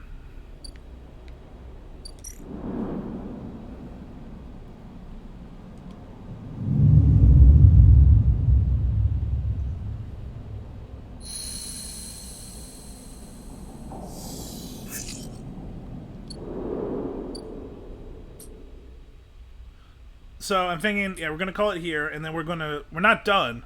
We're gonna watch some Saturday morning cartoons. Give my voice a little bit of a break.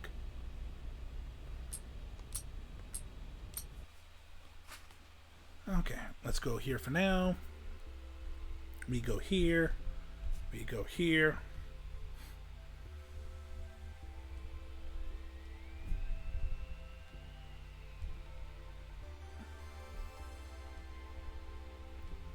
I save this for later.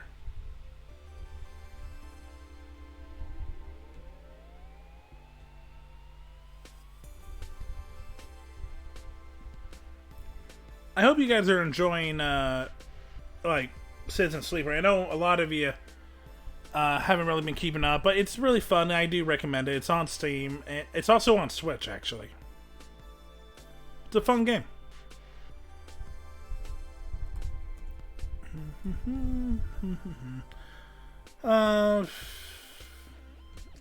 Just trying to think. What was... Is there anything else that I want to talk about? So I started watching an old show I've had on box set for a bit called Grenadier. Anime from 2003, 2004. Apocalyptic world, guns versus swords. Swordmaster meets a very energetic gunslinger. They go on adventures. It's fun. I recommend it if you want something just to, waste time. It's nothing amazing, but it's a fun little show. It's 12 episodes from 2003. That's surprising.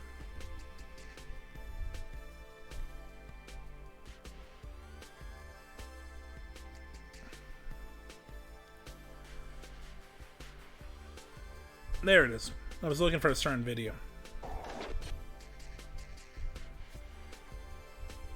Actually, before I forget,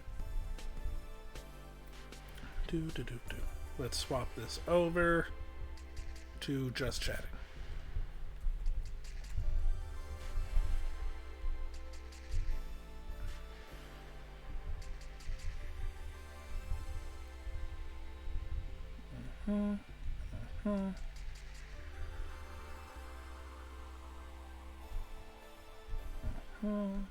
There we go.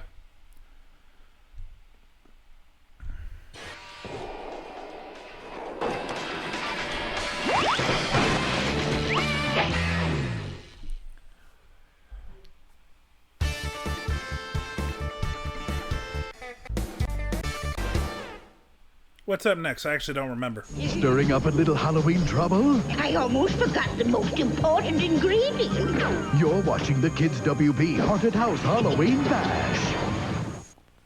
Today on The Nightmare Room. The attacks only happen when the moon is full, and the police are covering it up so that nobody panics. I think it's a werewolf. Very careful. What's in this thing? They're werewolf hunters. They change from werewolf hunters to human carnivores. Watch out! When the lights fade and the moon rises, anything can happen. The world becomes a carnival of shocks and chills. I forgot that this exists. A whirling merry-go-round that never stops, spinning faster and faster, taking you on a frightening ride. I'm R.L. Stein. Don't fall asleep.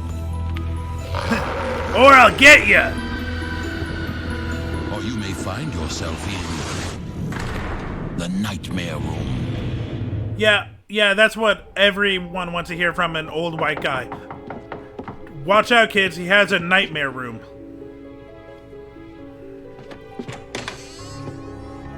Delivery. Bruh, bruh, bruh, bruh, bruh.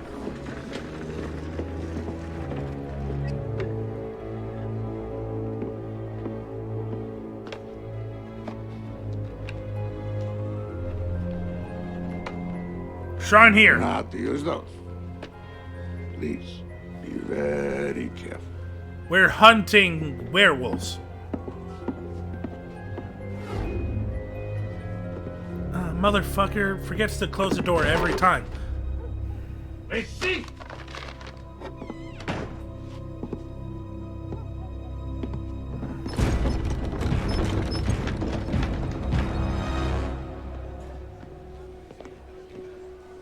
So what'd they say? The usual. I'm pregnant. Bus, but it's gonna be another hour. I feel bad for Freddy, guys. He could be out trick-or-treating right now. What's it gonna be this year? Superman or Spidey? Nobody's trick-or-treating this year. At least in my neighborhood. You mean because of the attacks? One of those kids last month who got mauled, he lived right down the street from me. They don't even know what kind of animal's doing it. You know what some people are saying? They think it's a werewolf. Yeah, right. No, I heard that too. Because the attacks only happen when the moon is full, and the police are covering it up so that nobody panics. They think that it's some kind of thriller. Thriller of the night. Werewolf did it! No one's there. Must be the ghost werewolves. What are those? Werewolf trackings. They have our names on them. What? Hey. It's an invitation. To the werewolf ball. Hey! That's 10 o'clock werewolf sharp, racism. Number 6, Pier Road. This is really weird. What do you want? It's Halloween. I mean, this kid could have used a stamp, but he decided to use a runaway janitor's cart. How cool is that? I prefer Well, I don't have calligraphy. anything better going on, so if it's a drag, I'll leave.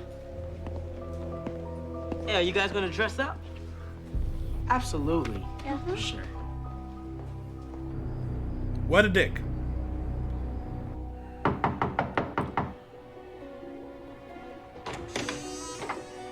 Hello? Anyone there? Are you sure this is the right house?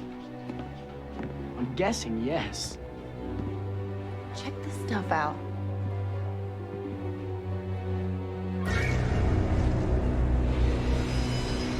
I give it a C+. What is this place? I'm gonna guess failed costume store or FX student in college. That was funny. I'm what you call a psychopath. I get enjoyment out of my friends' terror. Oh, okay, tough guy. Okay, who's that? Jesus. Hello? I knew you guys wouldn't wear costumes. Whoa. That's why I This is dress. like any party But I've joke's ever on been you, to. I dressed up as the This is biggest like dick bag. First party you've ever been invited to. Oh, shut up. So what is this? You decided to dress up like me? Well, it's the goofiest thing I could think of. I'll give you goofy. Will you guys cut What? it out? This is somebody's Yuck, house. yuck. I think. Yeah, whatever. Hey, check it out. What's this thing? Borneo. I thought that place only existed in 1940s horror films. Actually, it's the third largest island in the world. Mainly jungle, southwest of the Philippines. Also, I'm gonna go look also around. the first season of Survivor. Is anyone home? Alexis. Guys, Call come check out this Uber. spread. What's there to eat?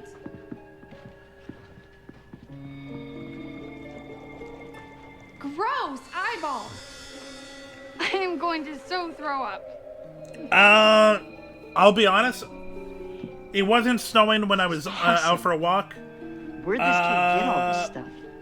It might have while I've been Borneo. streaming, but I haven't really checked.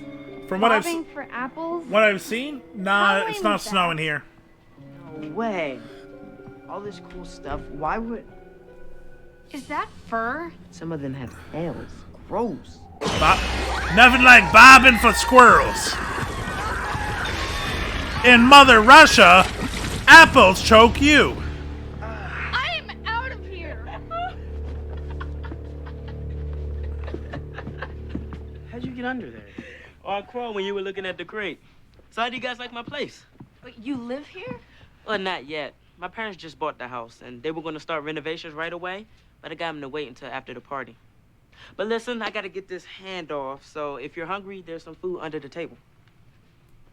Hey, Freddy. Where's everyone else?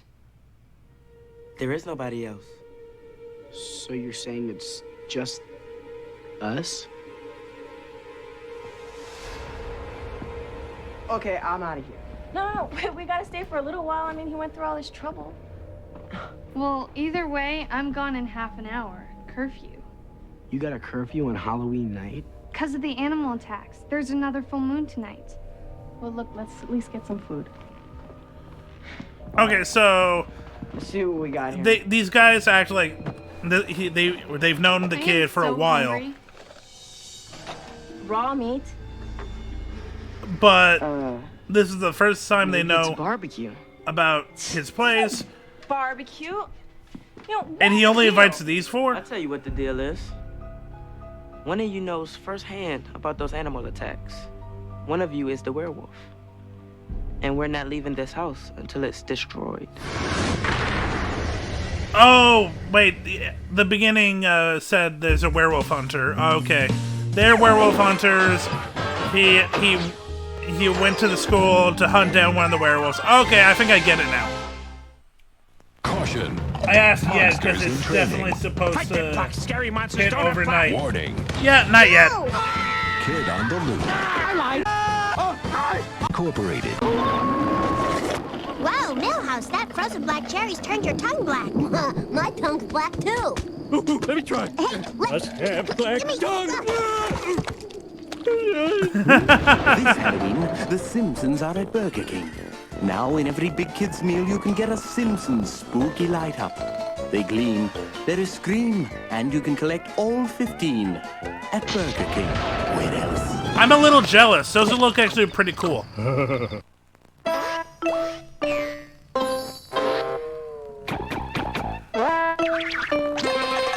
Whoa!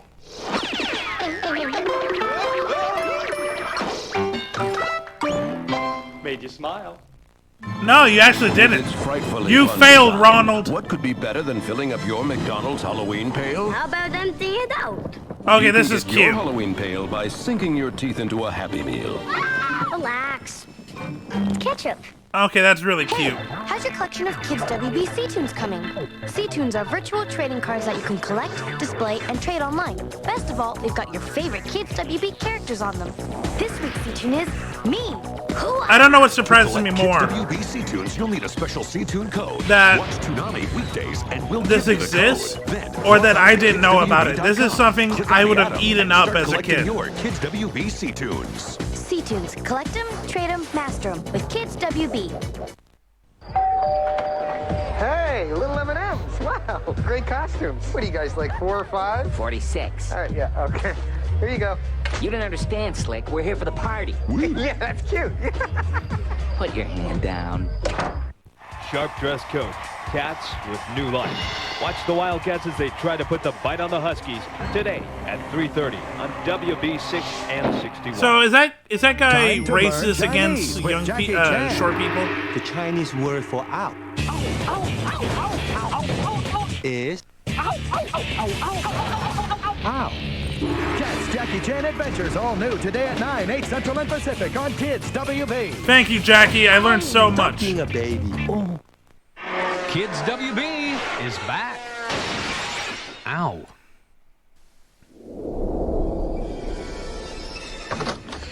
One of us is a werewolf. Get real. I'm out of here. Wait, I'm coming. Dude, except for this last part, very cool party.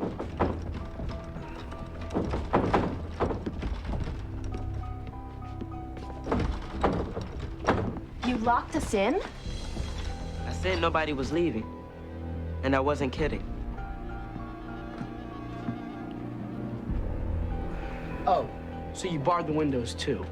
What, do you think you can just keep us in here? What are you afraid of, Todd? Are you the werewolf? No. Don't you think we'd know if one of us is a werewolf? Look, I know I'm not a stupid werewolf, so can I just go? Do any of you hang out with each other on full moons at midnight? Why would you know if the other one is a werewolf? That's dumb. And how are we gonna do that? Wait till the moon is full and see who needs a shave? And why do you know that one of them is a Look, werewolf? I don't have time. Why is no for one asking that this. question? If I'm not home by curfew, I am grounded for a week. Relax, this won't take long. I have help. Hey, what's in this thing? They're called clogs. Excuse me? They're a type of gremlin. They're the only known natural enemy of werewolves. But don't feed them after midnight. They're werewolf hunters. Then we turn into a Maybe different this show. isn't such a good idea. Oh, it definitely isn't. For one of you.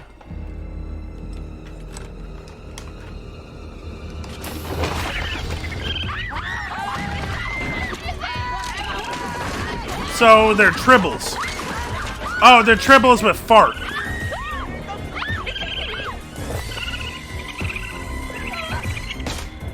Hey!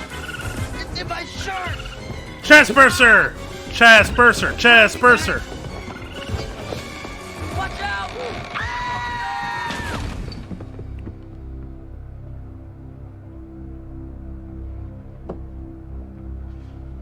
Parents are gonna go crazy when they see this. Nah, they were gonna remodel anyway. That is a plug. It's so, cute. Wait, these little things caused all this damage? Can we get the hunt over with so we can get out of here? Okay, we'll pass it around and see what it does. Or who won't take it. Okay, sit down.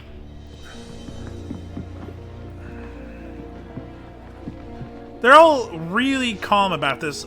Ready?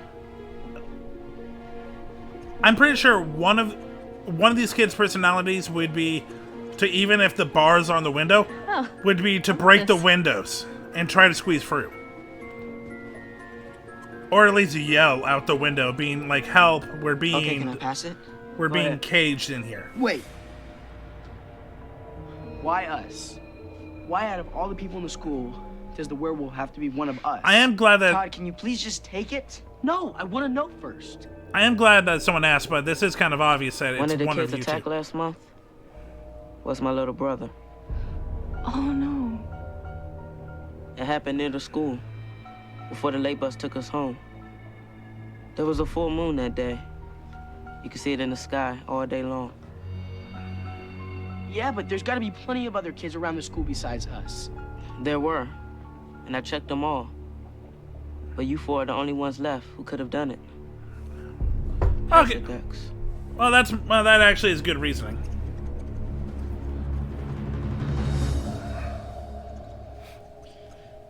Long enough. Pass it.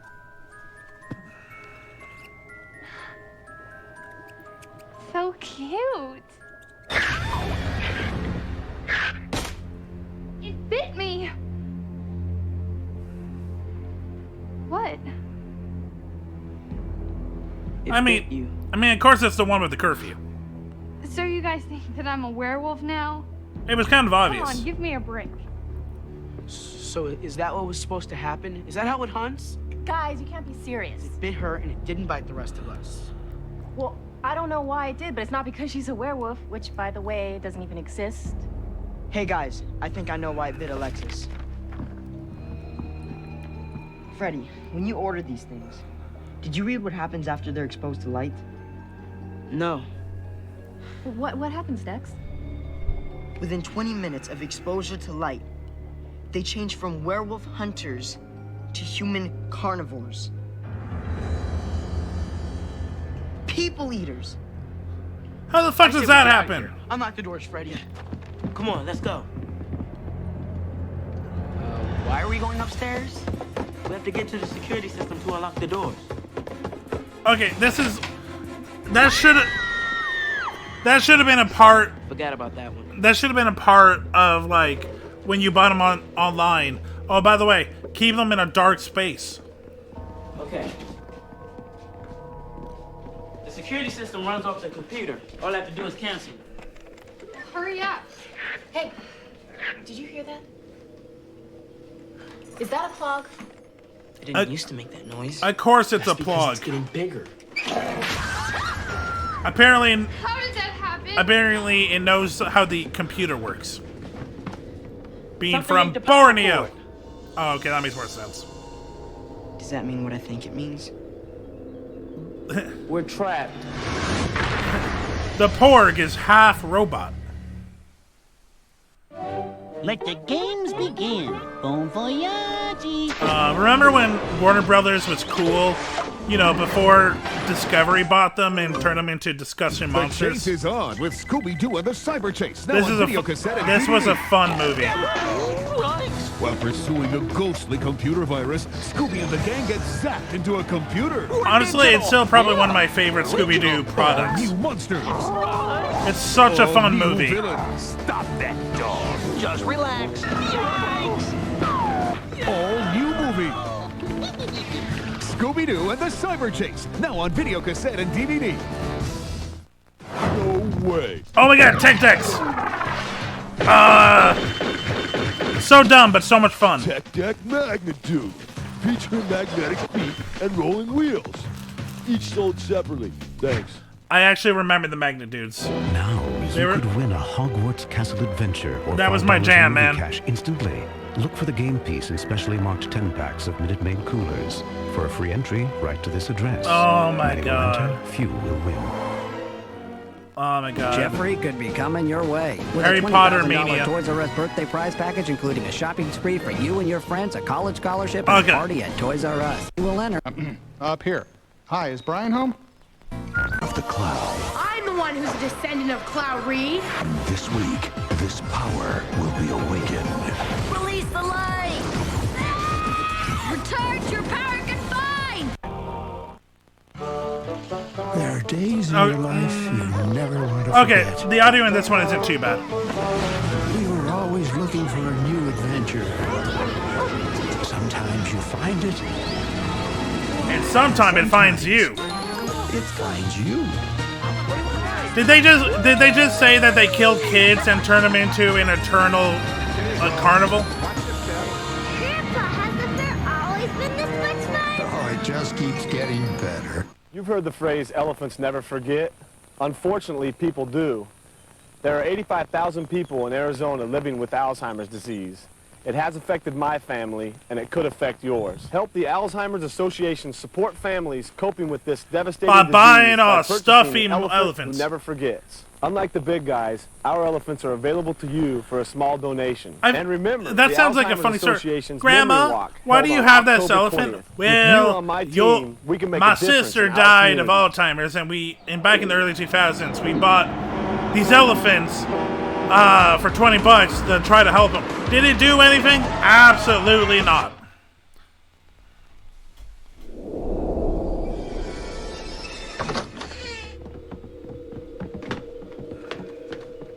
Can we get the bars off these windows? No tools. The back Oh. door won't budge. Oh, hello. No service yet. Hello, the GUR crew. We're So all we have are plots. how was the stream? How you doing? We're watching Saturday morning cartoons. Well, in this case, RL the Haunting Room. 11 minutes ago. Just to end up the stream. We weren't playing Citizen Sleeper. I'm giving my voice a little bit of a break. How was the stream? How was They didn't eat through the crate. Dark Tide? Look, see, it's lined with plastic. Let's look around, find plastic containers. How many plugs are there? 5. You mean we actually have to capture these things? You've seen this. It's our only chance. Come on.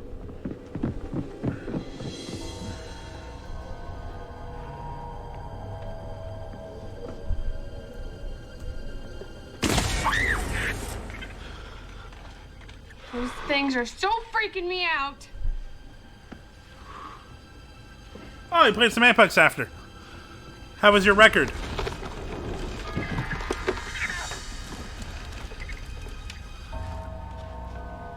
I got an idea. Okay, there's either a rodent in there or the house is giving birth.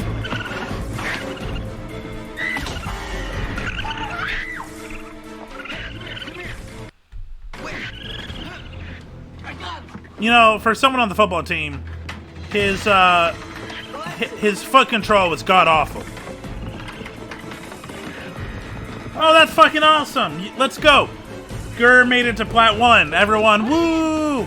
I really mean it. Like, that is really impressive. Us two. Okay, 3 more to go in 5 minutes, 10 seconds. What? I was just thinking, even after we get all the plugs, one of us is still a werewolf. Actually, I sort of made some of that up. How much of it up? Well, you know, just all of it. What the fuck, So dude? there is no werewolf. Maybe there is, but I just said it was one of you. What for, you little weirdo? I've been going to school with you guys since the 4th grade, and when you're not ignoring me, you're making fun of me. So I just figured that if I threw this amazing party, maybe you'd talk to me every This day. is insane! Look, we don't have time for this. Let's get the clocks first. And Yeah, this is like years of therapy. This is fucked up, dude. You bought werewolf hunters from Borneo? Like living creatures just to impress 4 kids that you've known for probably 4 or 5 years? Also, how much money do you fucking have for Borneo rodents? I dropped it. Hold on. Got it. Chew his arm. Chew his arm.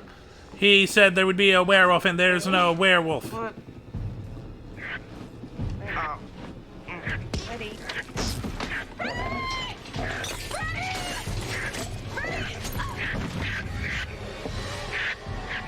Oh shit!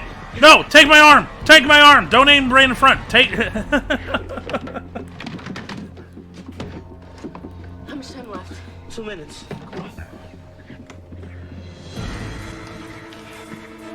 We've got 4 there. 1 more to go. Time? 49 seconds.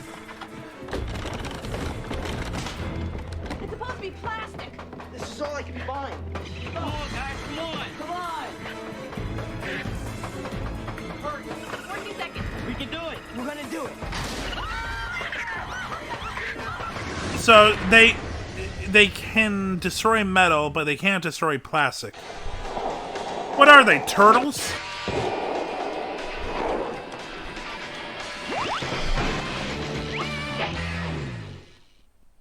Featured on Toonami. Your daily dose of vine whipping, high flying, electroshock in action. Pokemon, now every Monday through Friday at 3 on Kids WB.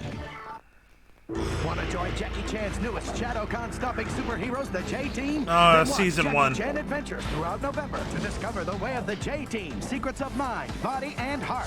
With each new secret, Jackie you'll Chan, find out man, what it like, takes to become an official J-Team I member give and so much receive your very own respect to like certificate signed every by Jackie season Chan being a himself. little bit different. Plus, you can win Jackie Chan online prizes on KidsWB.com. Watch Jackie Chan Adventures 6 days a week to discover the way of the J-Team beginning Thursday, November 1st. Right here on Kids WB.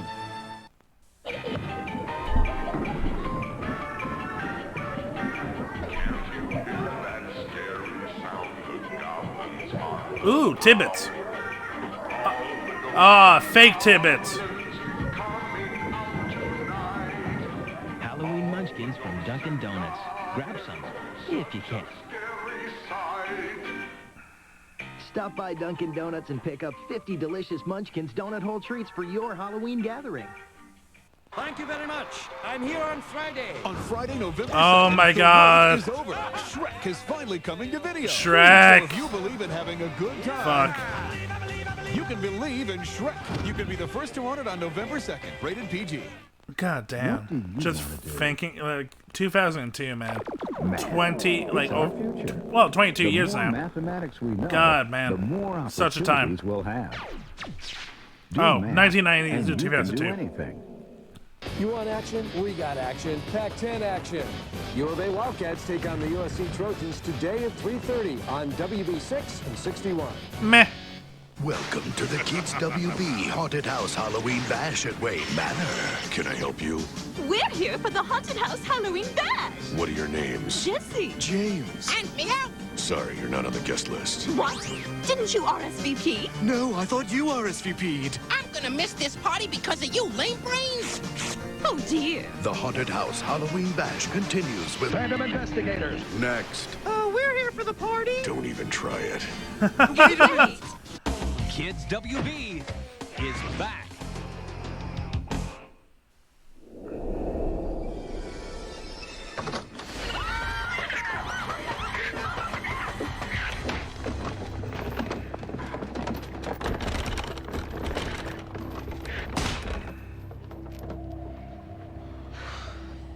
We did it. We actually did it. Where's the werewolf girl? Oh, hey, come on, guys. It wasn't so bad. Look, you gotta admit, it wasn't a boring evening, was it?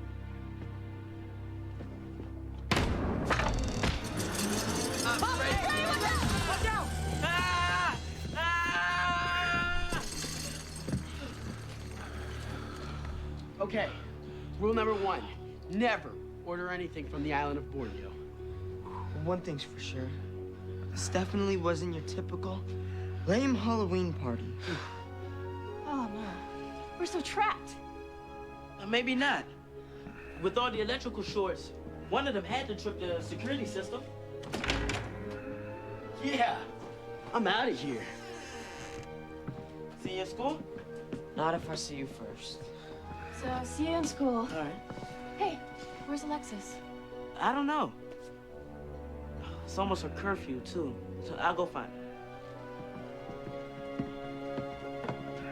Alexis! Alexis! Oh, there you are.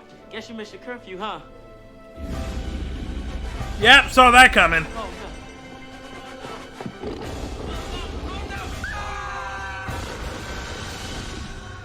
no. Okay, well, now they must have caught her.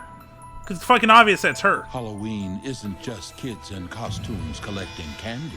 Sometimes things more sinister lurk under the moon. Freddy Gold learned that when he cried wolf in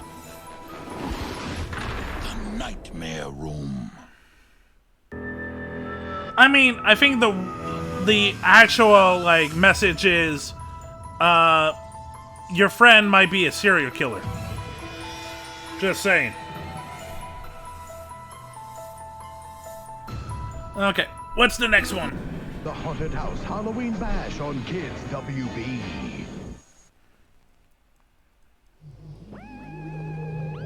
I do not remember this show.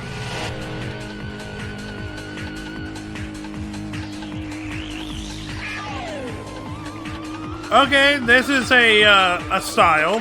Phantom Investigators. With the heebie-jeebies looming, you need supernatural sleuthing. The freaks are at your door tonight. Tomorrow and our team going to take up the fight.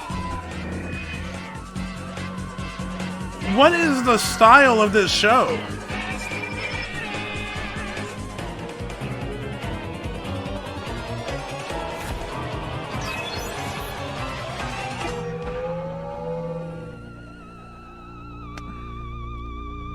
Well, I understand it's stop motion, but like the little photo head or the cardboard heads with like the scarecrow That's my good boy. bodies. I know you're hungry. Also, the Mickey. live Hold on. action creatures or the live action costume people. It's just such a weird combination. Wow. Okay, Today. yeah, lazy stop motion probably fits better. Ah! Okay, that got me. Winky, no! Come back! Winky!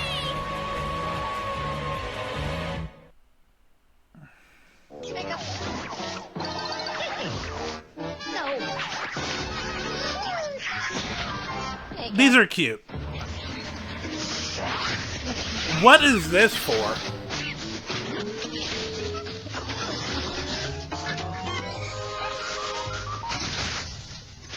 That's terrifying. The game is inside the cards. New e-reader. For Oh, I remember these. play some of your favorite games. I had these for Pokemon Emerald. They're gimmicks. Spy Kids 2 is back in theaters. Unbelievable.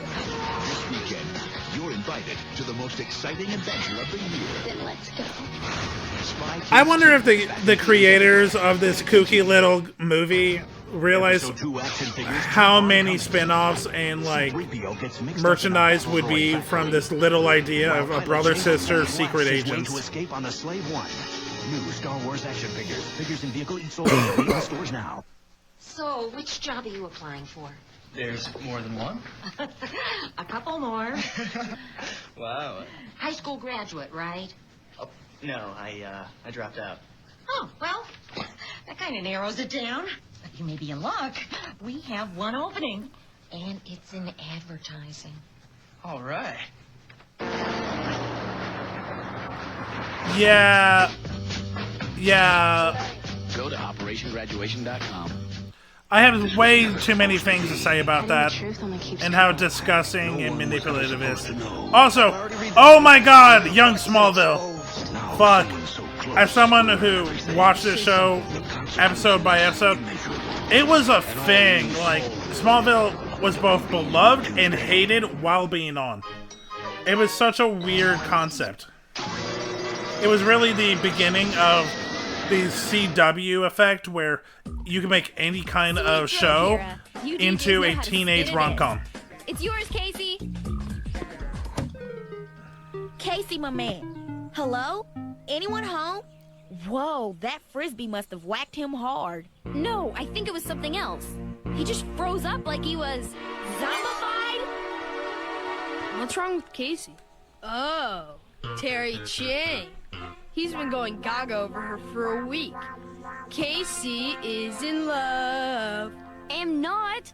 Just very, very deep. Like. How could I not be? Look at her. She is so cute and smart and...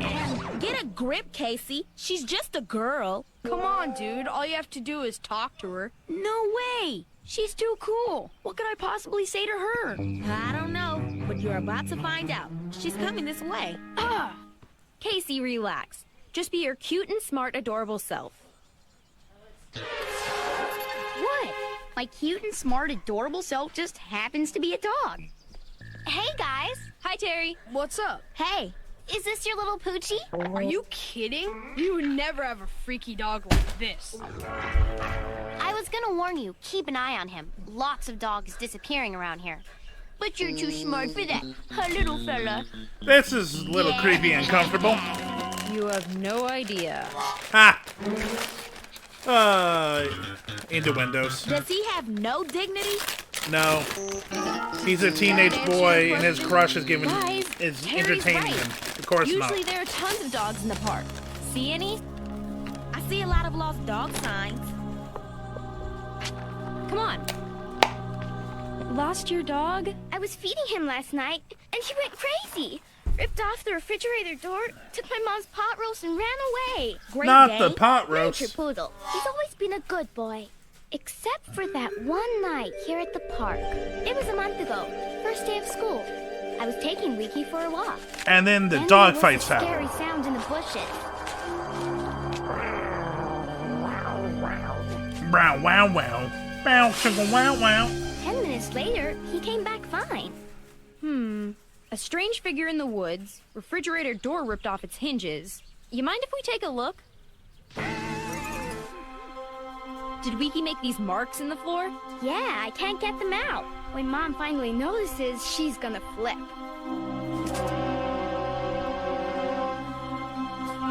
Find something? I don't think Wiki was a regular runaway. Sounds like a job for the PIs. The Private investigators. Literally, PI means private investigator. You don't have to make up a thing.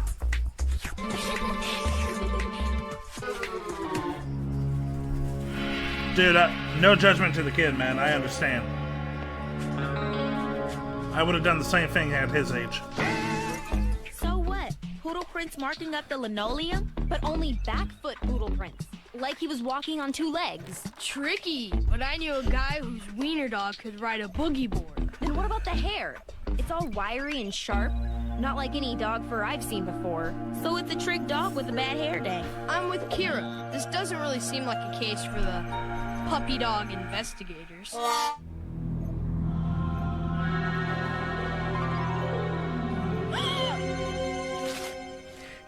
Almost time. Must hurry. It's always the Scottish.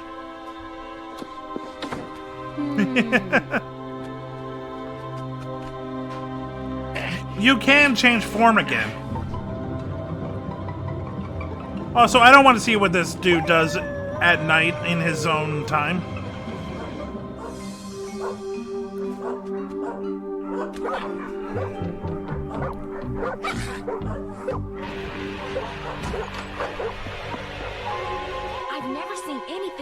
this? We could open a sideshow. Demona and her fancy dancing hair. Maybe we need a little help. Jinxie! Oh man, bad luck demon strikes again. You blame me? Hey, I was just minding my own business, scrubbing the pearlies so I look my best for the Demon of the Millennium Awards, when... Achoo! Werewolf hair! Get it away! Werewolf? Are you sure? Does the Loch Ness Monster have fish breath? Yes, I'm allergic to the stuff. Werewolf hair. That explains why it went crazy when it got touched by moonlight. And it's a full moon. Didn't that girl say she saw a strange creature in the park a month ago? The moon would have been full then, too. A werewolf is not a supernatural creature per se. It's only a mortal who has been afflicted by a demonic curse. I can't believe you don't know this stuff. It all dates back to the ancient Greek king Lycaos. Vain guy, jealous of Zeus, tried to kill him, yada yada yada. So as punishment, Zeus turned him into a giant demon man-wolf. Is this Are we real? thinking there's a werewolf I don't remember out this there? story. And it's after dogs? Oh, what do I know? I'm just a minor demon in curlers. Can I go now? Please, please, please. If there's a werewolf out there hunting dogs... Casey! Dude, change your form.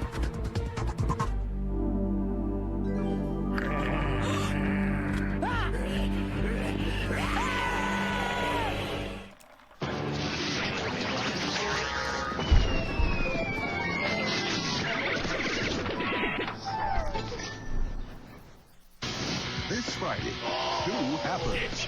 You can never No. know what else cool stuff. I don't want to remember that movie. 10 seconds. Not bad. Gotta have sweet. There's only one juicy fruit. Star Wars electronic lightsabers. Obscure electronic lightsabers. The flake cereal as part of a good breakfast can help bring out the tiger in you. Clear for takeoff. And Beast versus Mutants. Oh, X-Men Evolution is so good. X-Men Evolution, all new, coming up next here on Kids WB. The race for an ancient treasure is on. Oh, I forgot that The Mummy had an animated show. Where are my thrones? Find as cheap as Mummy's weakness. Join Kids WB for a special 2-week adventure. Don't miss The Mummy Treasure of Thieves, beginning this Monday at 3:30 right here on Kids WB. It's $39. Mr. Allen from Kid Cuisine. Oh, Kid Cuisine was always gross. I'll catch it. Hey, over here. Bat-shaped nuggets, a brownie of frost with orange ooze, and yummy trick applesauce. What a treat! Kid Cuisine!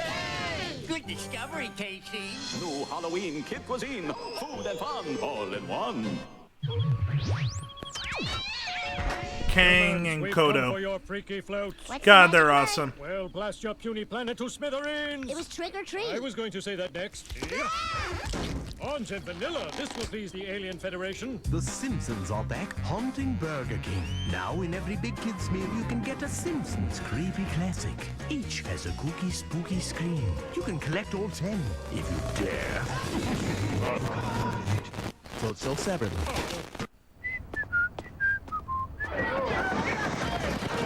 Like Scooby-Doo's crossing your TV, Monday through Friday afternoons at 3 on Kids WB. Oh, god damn it. Okay. I see you, Venom. Where? You know what? I think, you know what? I think we'll edit on the wheel. I don't know, man. If you're into this, good on you, but this show is just doing nothing for me.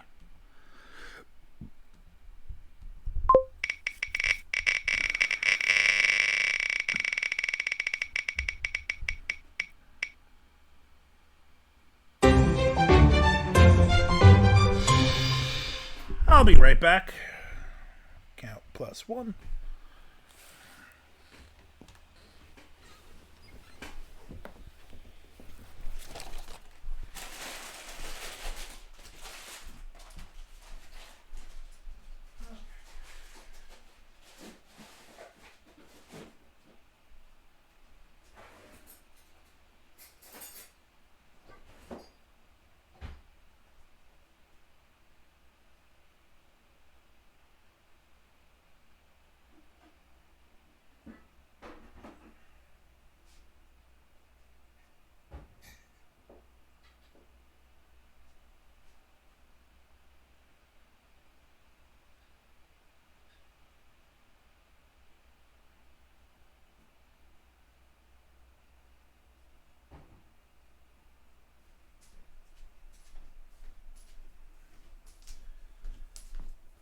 Okay, I have it. I have the spoonful of sriracha. 3, 2, 1.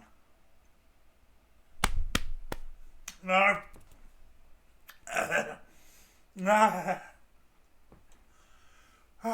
Boy.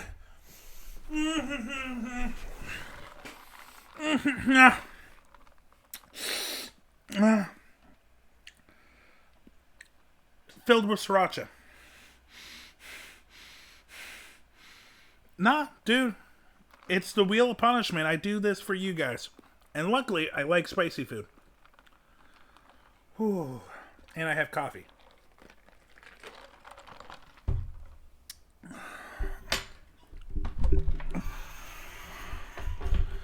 And yeah, if you guys have any more, like, if you guys have any more to add to the wheel, tell me. I'm always looking for more ideas.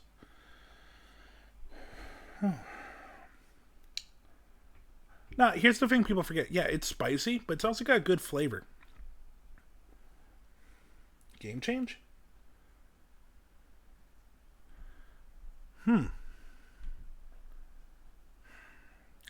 My problem with a game change is if I have people who are there to watch that game in particular and I change it, fuck it, I'll put it on for now and see how it goes. I'll try anything once.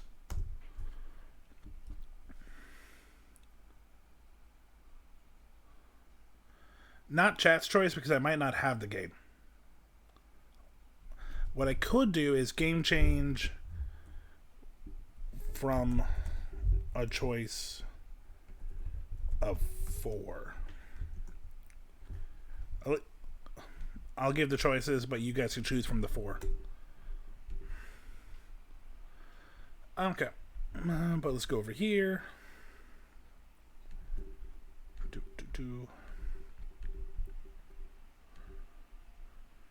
And yeah, I think I'm going to call it. But before I call it, let's see who we can rate. Ooh, tons of people are on. We rated Zepti last time. Did I rate Patty? You know what, This stream is important to Patty. This is the beginning of her Minecraft SMP that she created, and I know she put a lot of work into it. So let's help her out with a raid.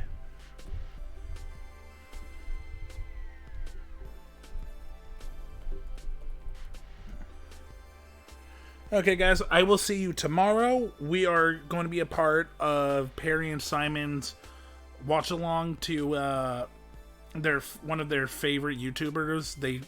I'm telling you, it's going to be something. He's talked to me about this guy, and I've seen a couple of videos. He is insane. That's going to be 6:30 PST. I will see you guys then. Enjoy yourself. Peace.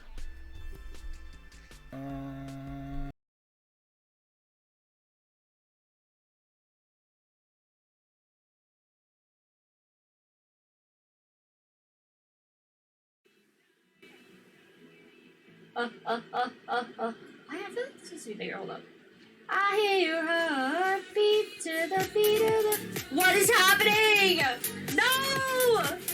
We're being raided by Silver! Seeing an awful lot of death messages. I'm not, bro. It's literally not me. It's the game's fucking bugging. Silver, how was your stream? Hi! What a shame. Welcome in, raiders! Welcome! Venom, hi! Welcome! How was your stream? I hope you had fun! Y'all, everybody follow Silver! Imagine you... Hold on. No fucking way. I had a... Stress. Stress is eating me alive, you don't understand. Wait. Imagine you think it's just a sound alert, but it turns out it's real. I would actually piss myself. I'm trying to just imagine. Stop. Great. One stream away from... Wait, I can't see. Chat. This is killing me, bro. I gotta make my OBS bigger. I'm trying to make my chat bigger. One great stream away from finishing a game I play. Oh, let's go. There you go. Took me a minute. Actually, brain dead. You guys are evil. I can't believe this, bro. Fucking evil. Thank you so much for the raid, by the way. I hope you had fun. Please rest up, grab a snack, take a nap. Take it easy for real, bro. We've just been playing Minecraft for the last 20 years, and... Yo! Thank you so much for the follow, Venom! Yeah, we have literally been playing Minecraft for the last 20 years, and, I finally just started building a base, like, literally, like, maybe 10 minutes ago. For the last, 8 hours? I have just been, like, walked around, like, with my thumb up my ass, and just, like, took everything from the entire world. Nah, it just says Nep tried to swim in lava! R.I.P. Neperton, bro. Gotcha, bro. Stop! Stop! In cahoots with Whirling already, and you just joined the chat, bro. What is happening? Okay. I forget how to claim an area. Is Vegas still in the game? He is not in the game, though. I have to Google it. I'm gonna have to Google it. Hold on, boys. I saw that and I told my chat how much this project means to you, and I want to spread the word. Bro, I swear.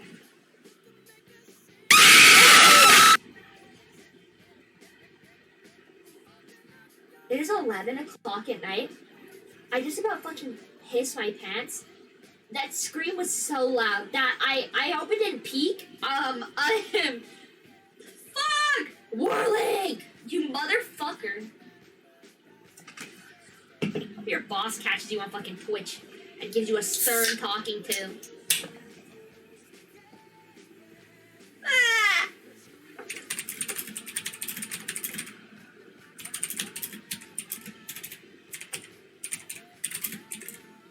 Ugh, that scared my pug. I'm so sorry for your pug! Whirling, you motherfucker! The scream was so loud it got me just to fuck you. Yeah, because I turned up sound alerts because you told me you couldn't hear them.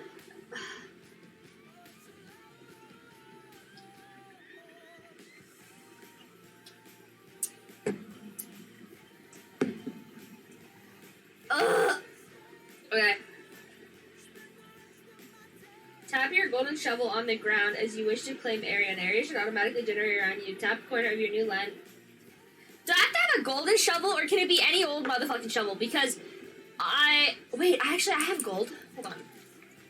I'm not poor, chat. Stop, motherfucker. Fuck you. Silver, stop. You just got here. Can we not be doing this, guys? I'm actually gonna piss my pants. I just about spit out my ginger ale. No, I